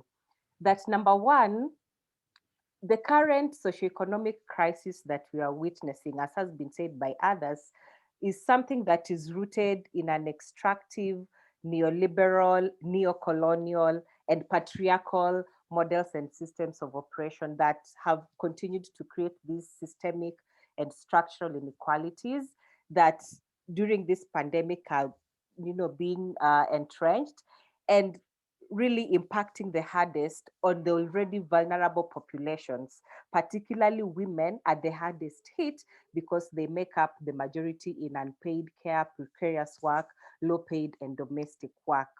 But also what we have noted is that despite government's commitments to tackle gender inequality, we still see discrimination and biases, particularly in tax policies, still existing. And those who really bear the heaviest of these burdens are those living in poverty, particularly in the global south. And therefore, a lot really must be done to reframe the economic and tax system to make it work for women and to put at the front and center the care economy.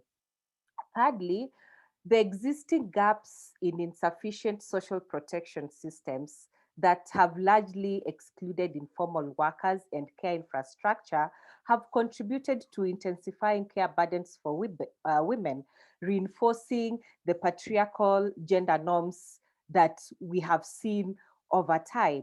Yet, when you look at the response and recovery measures, they continue to be blind to women's needs and revolve around mainly expanding tax incentives, reducing corporate tax rates, and giving different bailouts to companies, which are justified as something to keep the economy going. And so this is why we really need the shift to have a feminist taxation framing. More so because tax policies and tax laws continue to shape women's lives in both paid and unpaid care work, in how we access property, in our incomes, and even in public services provision. And therefore, it's important for us to really put a spotlight on the gendered social expectations and stereotypes for care within societies and across borders.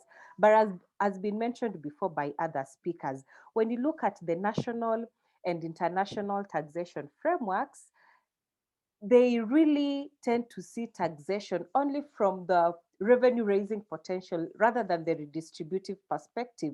So when you're looking at the narrative around taxing for growth rather than taxing for intersectional gender equality.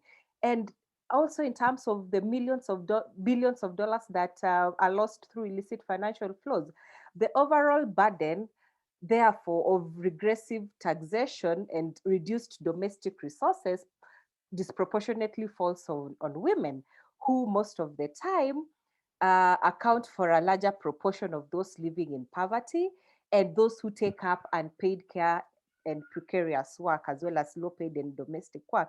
And so how tax is collected and how it is spent is something that directly has an impact on women. And this is something that governments and multilateral institutions really need to look into, that domestic resource mobilization through direct taxes on corporate profit, on personal income and wealth, and on indirect taxes such as VAT, GST, goods and services tax, really is something that on a day-to-day basis continues to impact on women.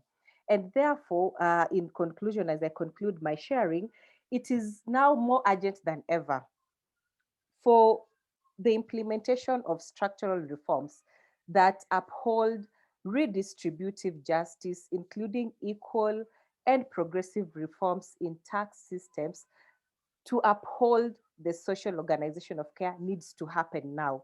And one of the pathways for this feminist tax system is a progressive taxation, which of course includes the curbing of illicit financial flows and tax abuse, tax havens, and of course, ending the elephant in the room on corruption. This is something that would ensure that governments are able to provide stable public services and adequate infrastructure to meet citizens' needs. And of course, women would take a greater role in the formal workforce.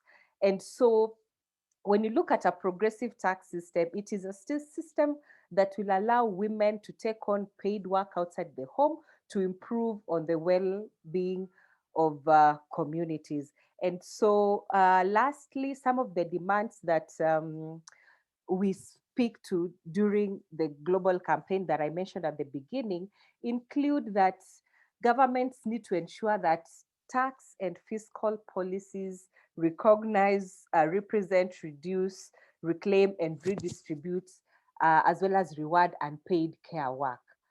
And number two, that unfair tax burdens on women are reduced and governments adopt progressive, redistributive, and gender equal taxation, including, of course, through the taxation of capital and wealth, with less reliance on consumption taxes.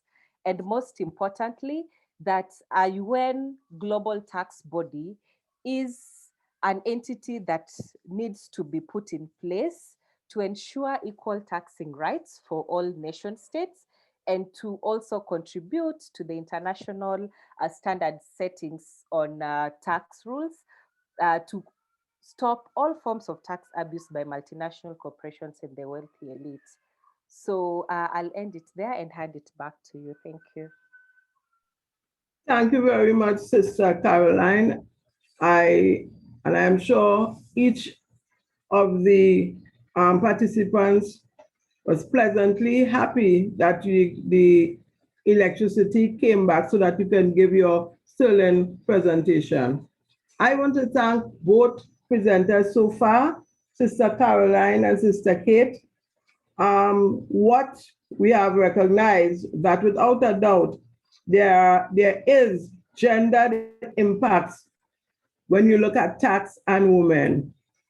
We also recognize that what is needed is a rights-based economy, one in which women's rights are adhered to and are put to the front burner.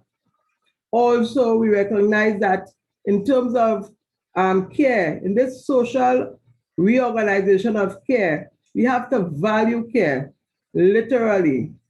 We must be able to make care the central tenet of new measures of success and progress.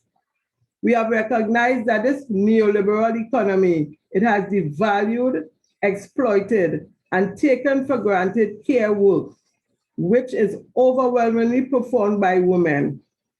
To continue the discourse and to wind up for the presentations, the panelists, we have Sister Nilanjana, who would present to us Who Cares for the Future.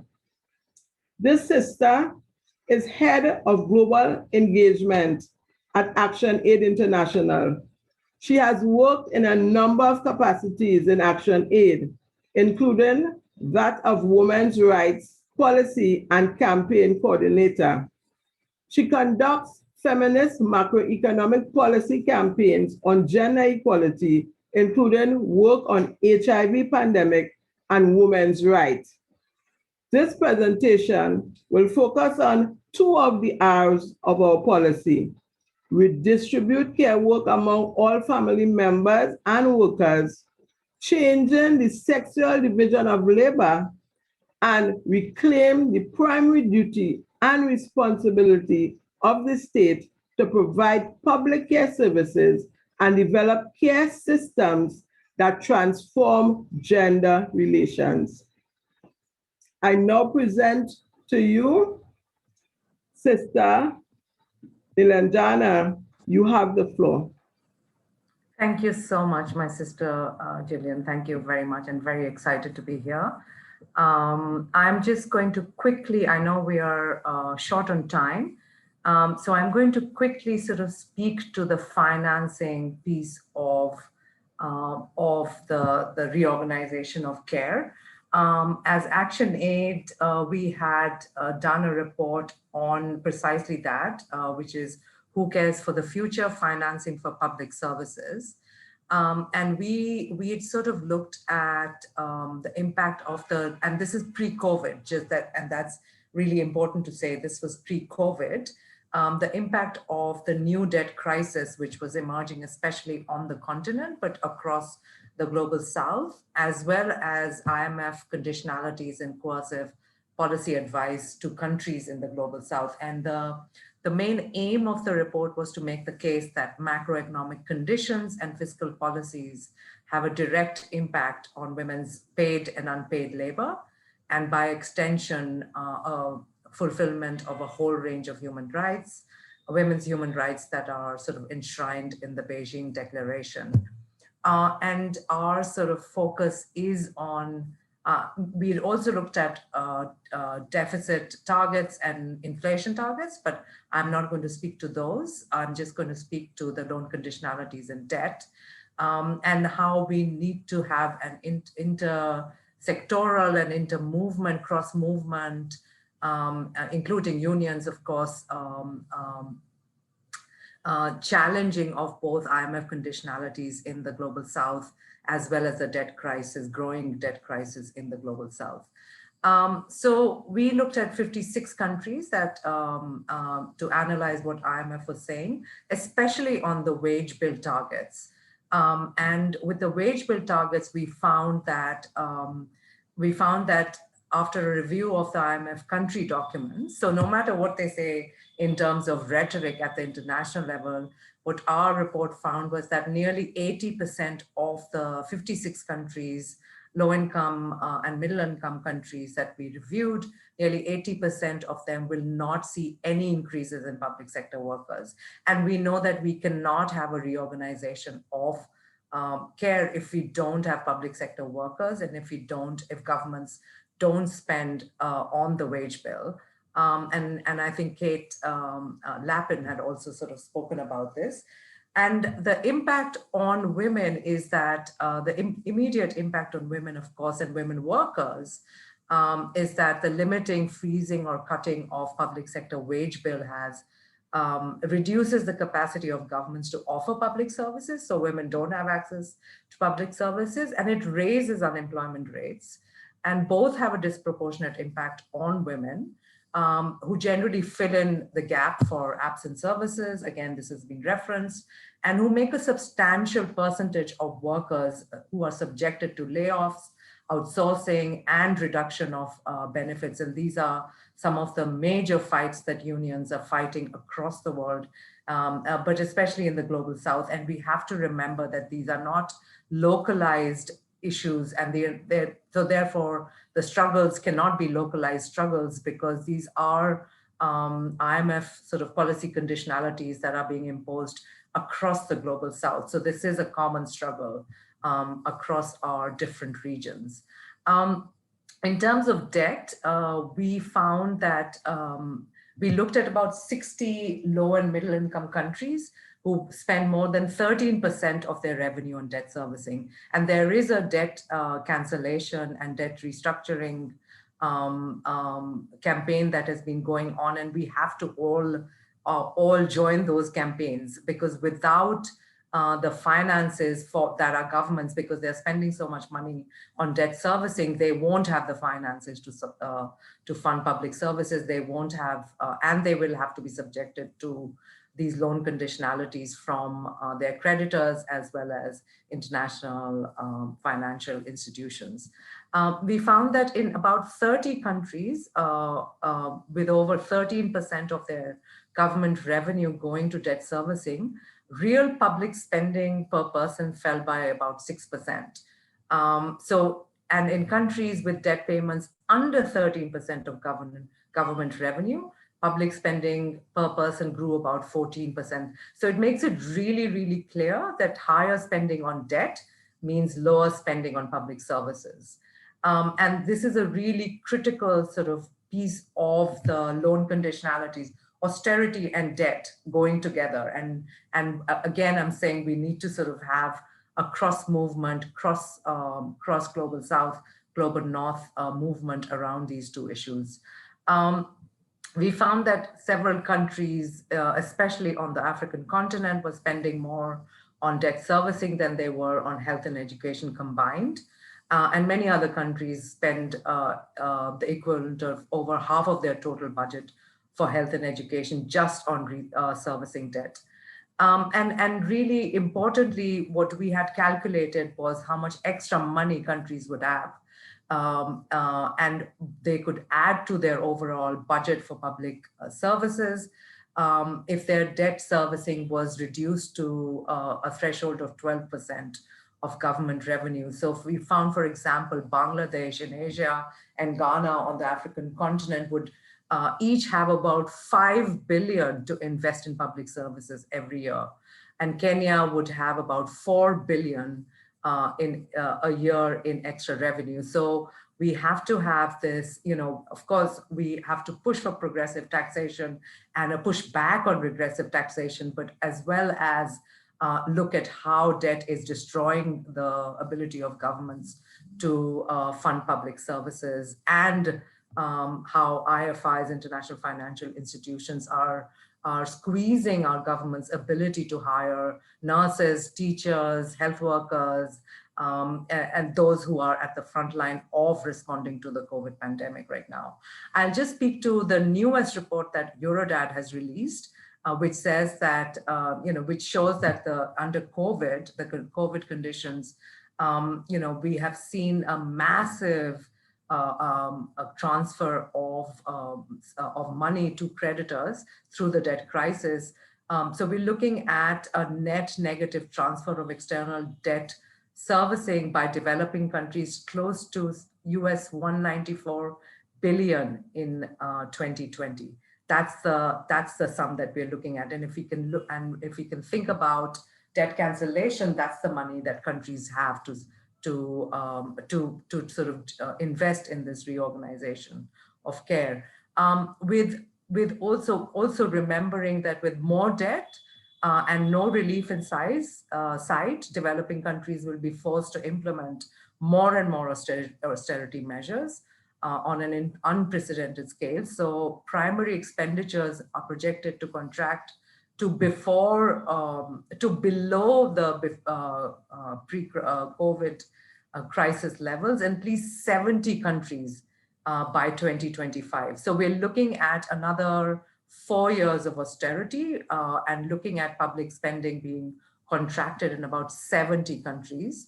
And a large number of countries in the developing world are already allocating, and this is something that we found in the Who Cares report as well, are already allocating more and more resources to debt servicing than to either public health care or education, and that external public debt service was larger than healthcare expenditure in at least 62 countries in 2020. So this is what countries are spending their money on, debt servicing, rather than delivering public services during the time of an unprecedented global pandemic. And furthermore, external debt, public debt service was larger than education expenditure in about 36 countries in 2020.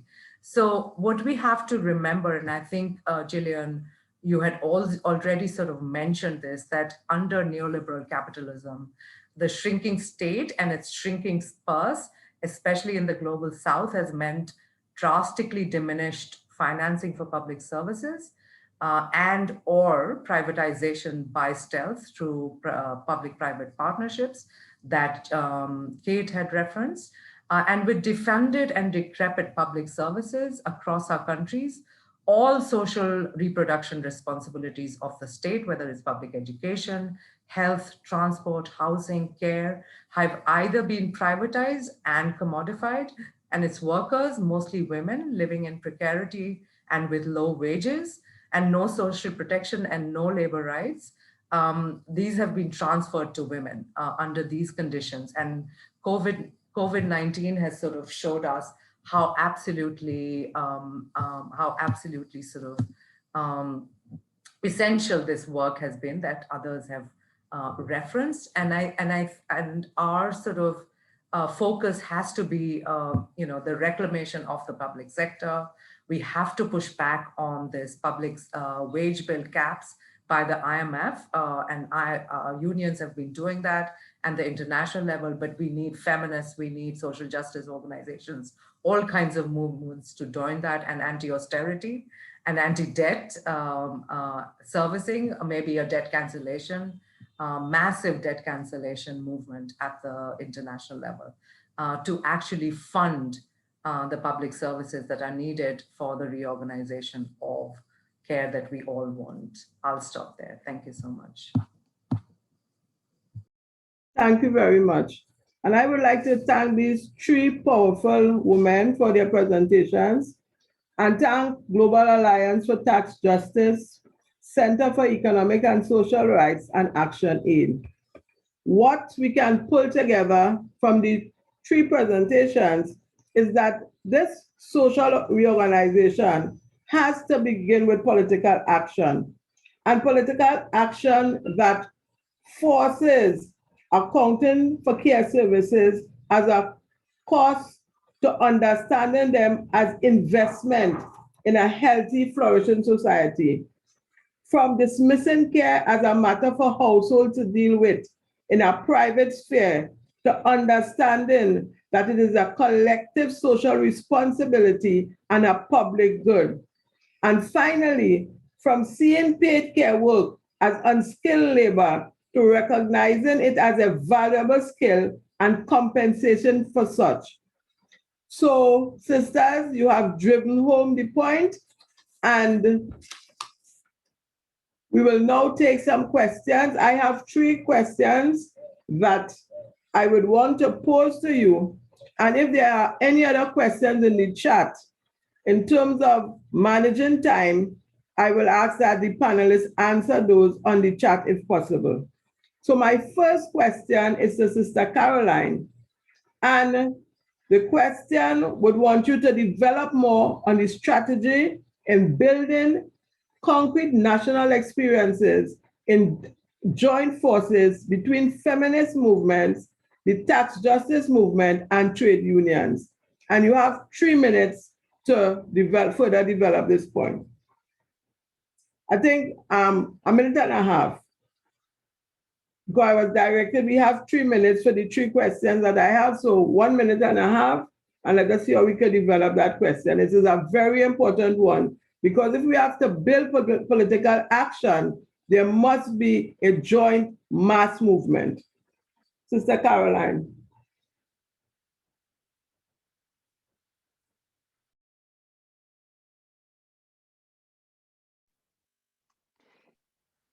Gillian, I think that Caroline is no more with us. Okay, so let me ask Sister Kate and Sister Veronica, when you are wrapping up, I would repose that question. I hope you can give the prescription measures for that joint movement that we need. So Sister Kate, this question is to you, and it goes in terms of the recognition of the human right to care will be a long process. While this struggle have real outcomes, like in Mexico and maybe Chile, with what existing human right or human rights could you link it to? Thanks, Gillian.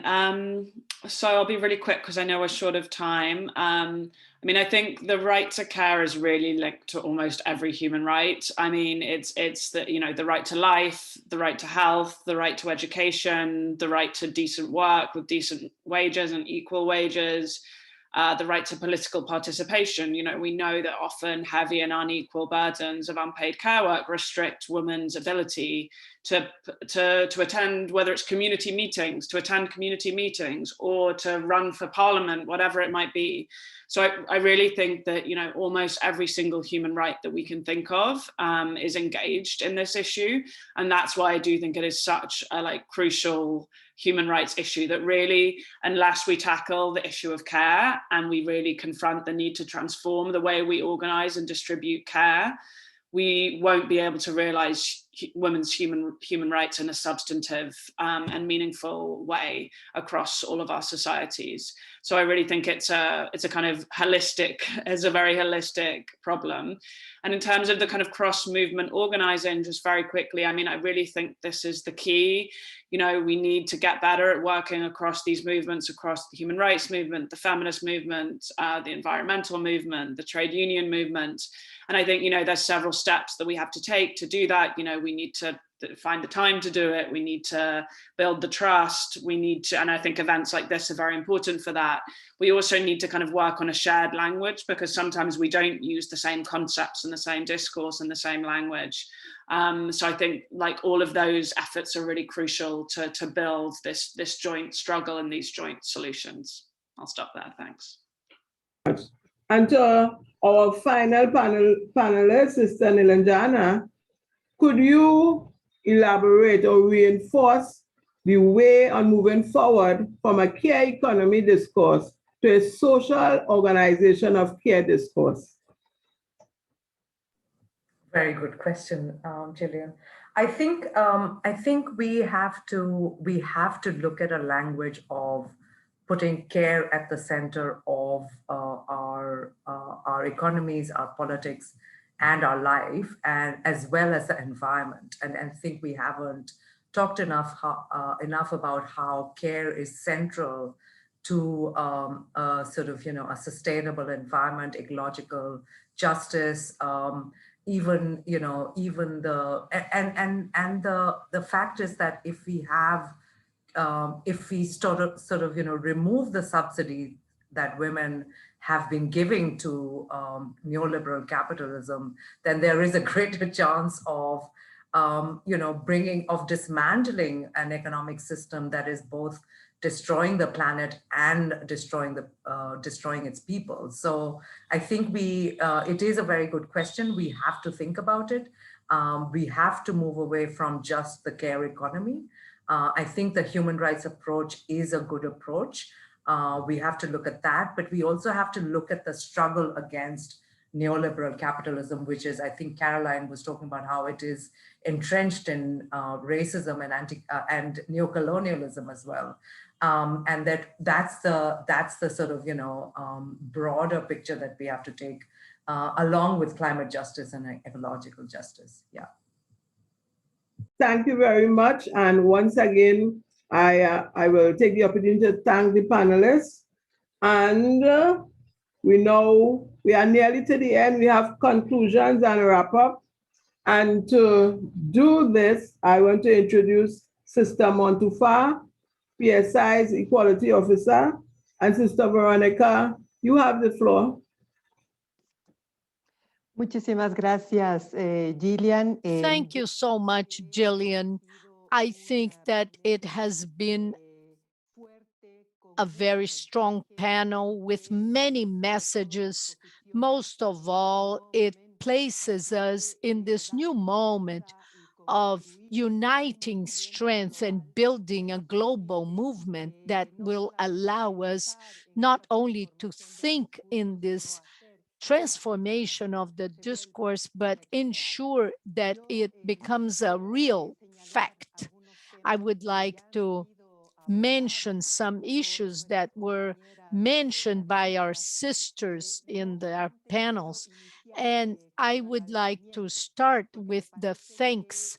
I think that what we have heard today here is already part of the work that is to be able to put in the collective as a fundamental basis of this construction of the movement of these organizations and these people, those women, those sisters that have been in this panel and that have been co-actors or actresses of this manifesto that we made public during the CSW 65. I'd like to start out with this first recognition acknowledgement of Action Aid International, the Center of Economic and Social Studies, DAWN as an organization, Subglobal, Aliança, Global Alliance for Fiscal Justice or Tax Justice, and Womankind Global, and also the PSI. We are all saying what was mentioned by many people and by Kate Donald, trying to build the confidence among movements, among these different spheres of human rights, feminist rights, global justice, and this struggle to change the macroeconomic system. And in order to generate this construction of this change that we hope will bring the possibility of building greater social strength to face what is coming up. I'd like to thank also my sisters who participate in the labor movement and who represent our region, the Inter-Americas region, before the World Women's Committee, the WOC, and Jillian Bartlett and Carolina Espinosa and Lourdes Sea.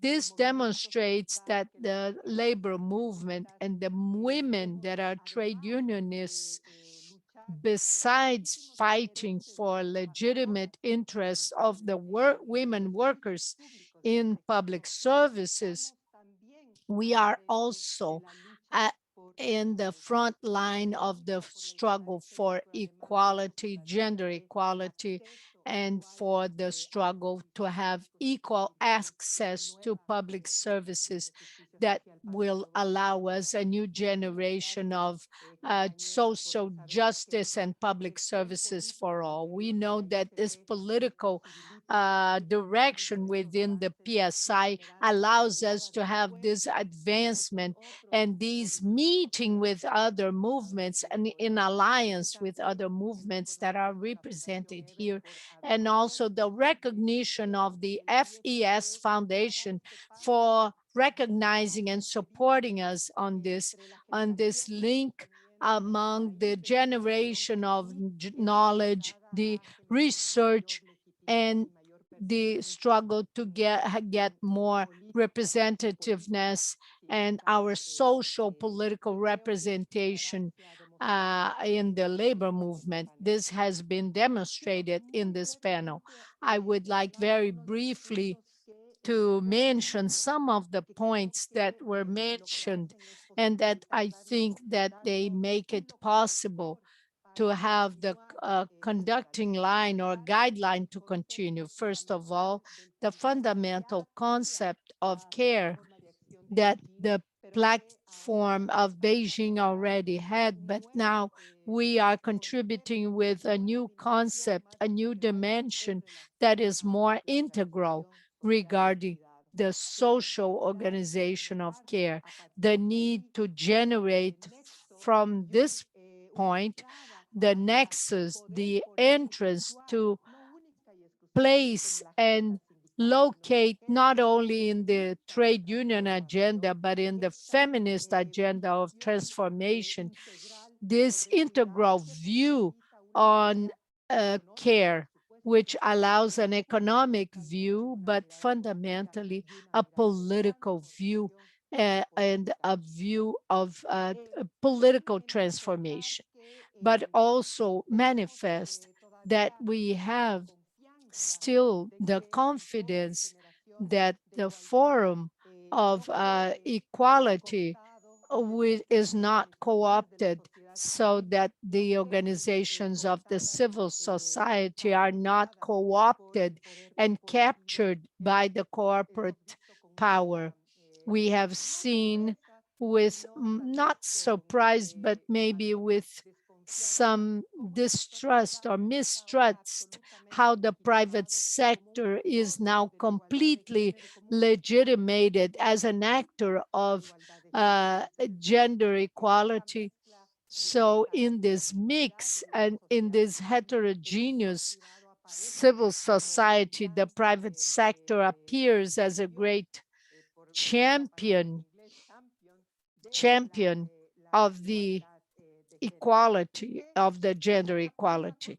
And this corporate capture of civil society organizations, they legitimate that, and this will be very dangerous, and we have to see it as a risk, and we must have the and we know the importance of having a social movement that is autonomous and not depending on the private sector.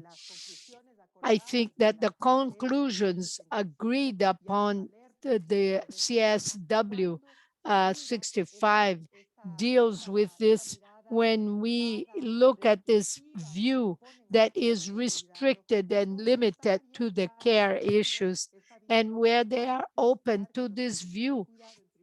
And they may say that the care services are general services without considering the importance of the public services and the public property of these services, and they do not legitimate the care. So this is the response. They think this is the responsibility of the family. Maybe there is space so that we don't leave the responsibility exclusively at the hands of women, that it is a shared responsibility, but with the legitimation that care is at the hands of the private sector, with the family or the corporate power. In that sense, I think this is an issue we must be very aware of and very critical, with a very critical view, and restrain ourselves from entering this view. And I think there's also the need to generate a transforming agenda with the Beijing platform that gives us a guideline that is progressive still, and it's important based on this to place all the contributions from here and defend what has been achieved 25 years ago that could continue, and it could have a setback instead of progressing. So somehow this situation that we are looking at, and of which we have evidence that care should be seen, especially as a different perspective of what happens in the social organization of care in the global South, differently for what happens in the Northern global view. They have the privatization of all the care services, and we know that they are more inclined to generate deaths than life. So the lives of women are also under risk based on this private aspect of the care in the northern part and the exploitation of labor. It's also aimed at women. So the importance of keeping in this concept of the social reorganization of care so that we achieve this reorganization of care, it's fundamental to work on the change of macroeconomic policies too. Besides that, we also mentioned the importance of making visible the multiple discriminations that are intersectional and that are underway in terms of equality and that we undergo as women, not only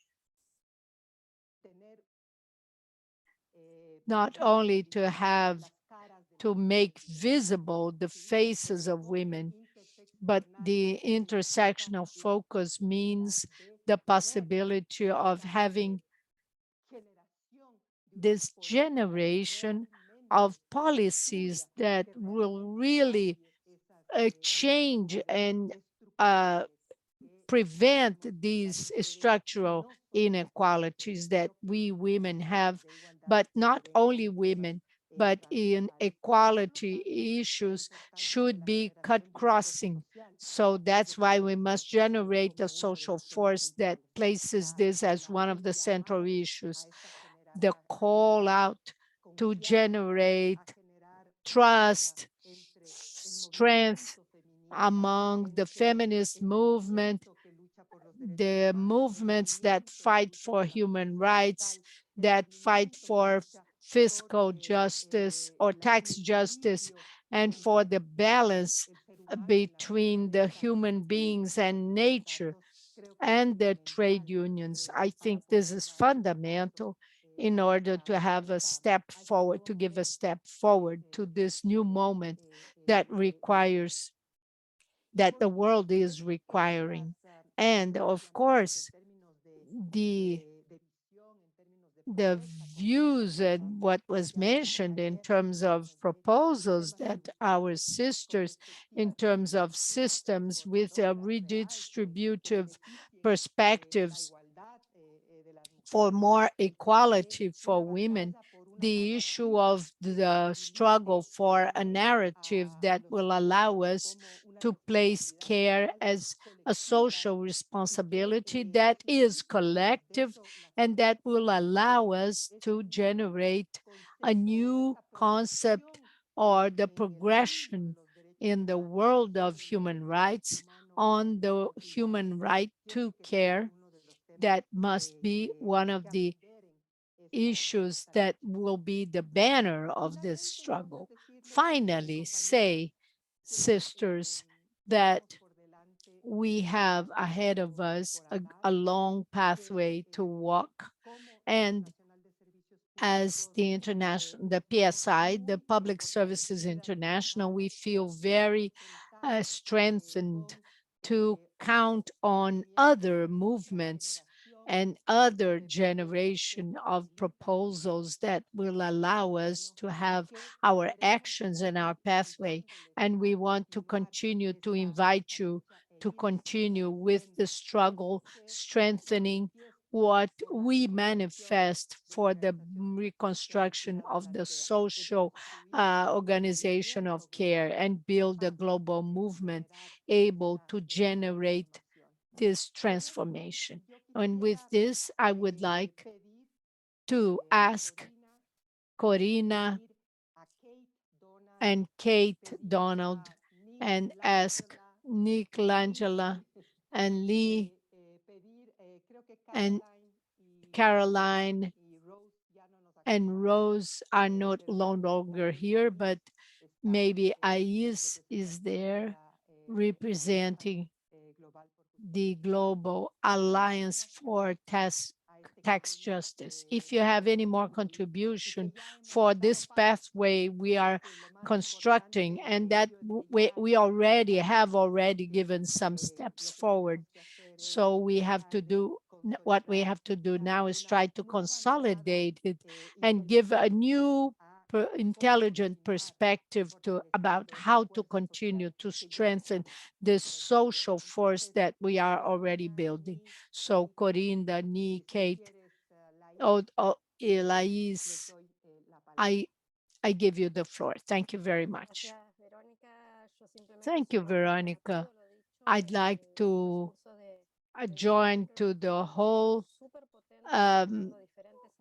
discourse of today. It was very important, showed a propositional attitude and showing the need for alliances and the global alliance and these coordinations that are essential to move this agenda forward, the transforming agenda. I'd like to thank very much the PSI, Veronica Lamiel, for this very potent meeting. Thank you very, very much. Thank you, Corina.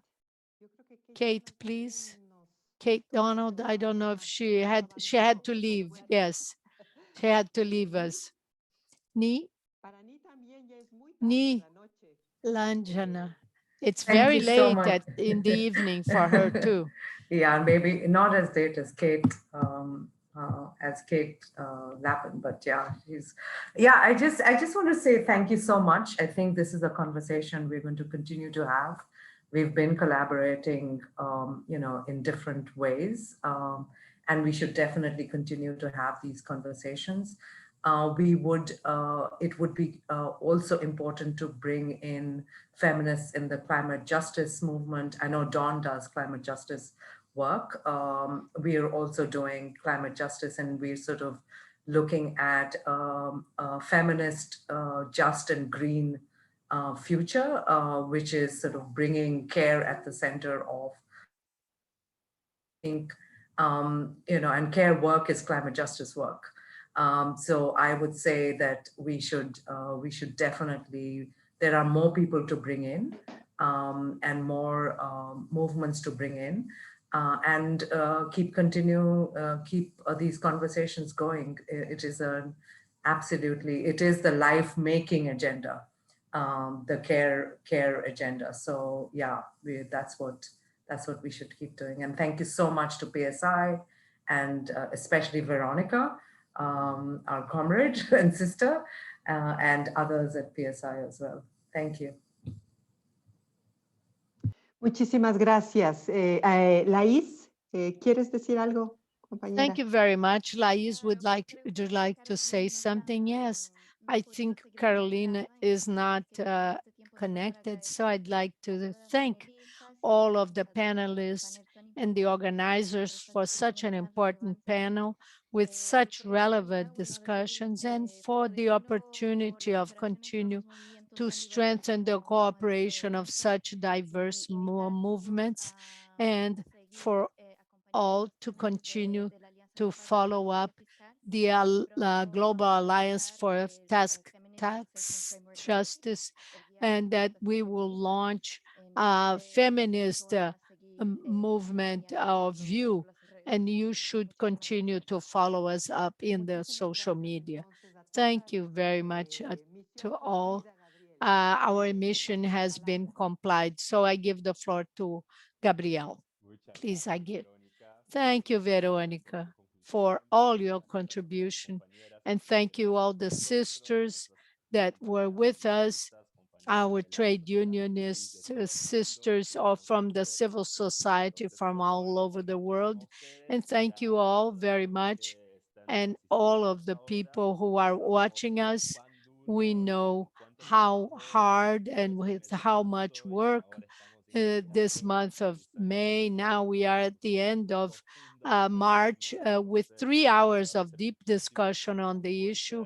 So we thank you all very much for the struggle, and say that to conclude that the event will be recorded and available in the YouTube for those who would like to look at the presentation again, or those who were not able to be with us until the very end.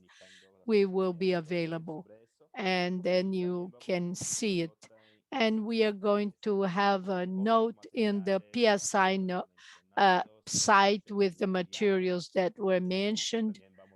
So we're going to share this note, and you can use it as a basis for your own organizations to get to know it. And I'll do it as soon as possible.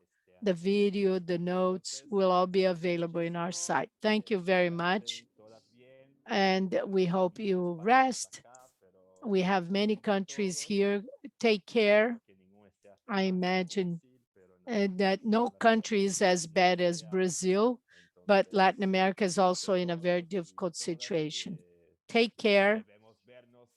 We should see ourselves in the next year as soon as possible, healthy and well. Thank you very much. Bye. Ciao.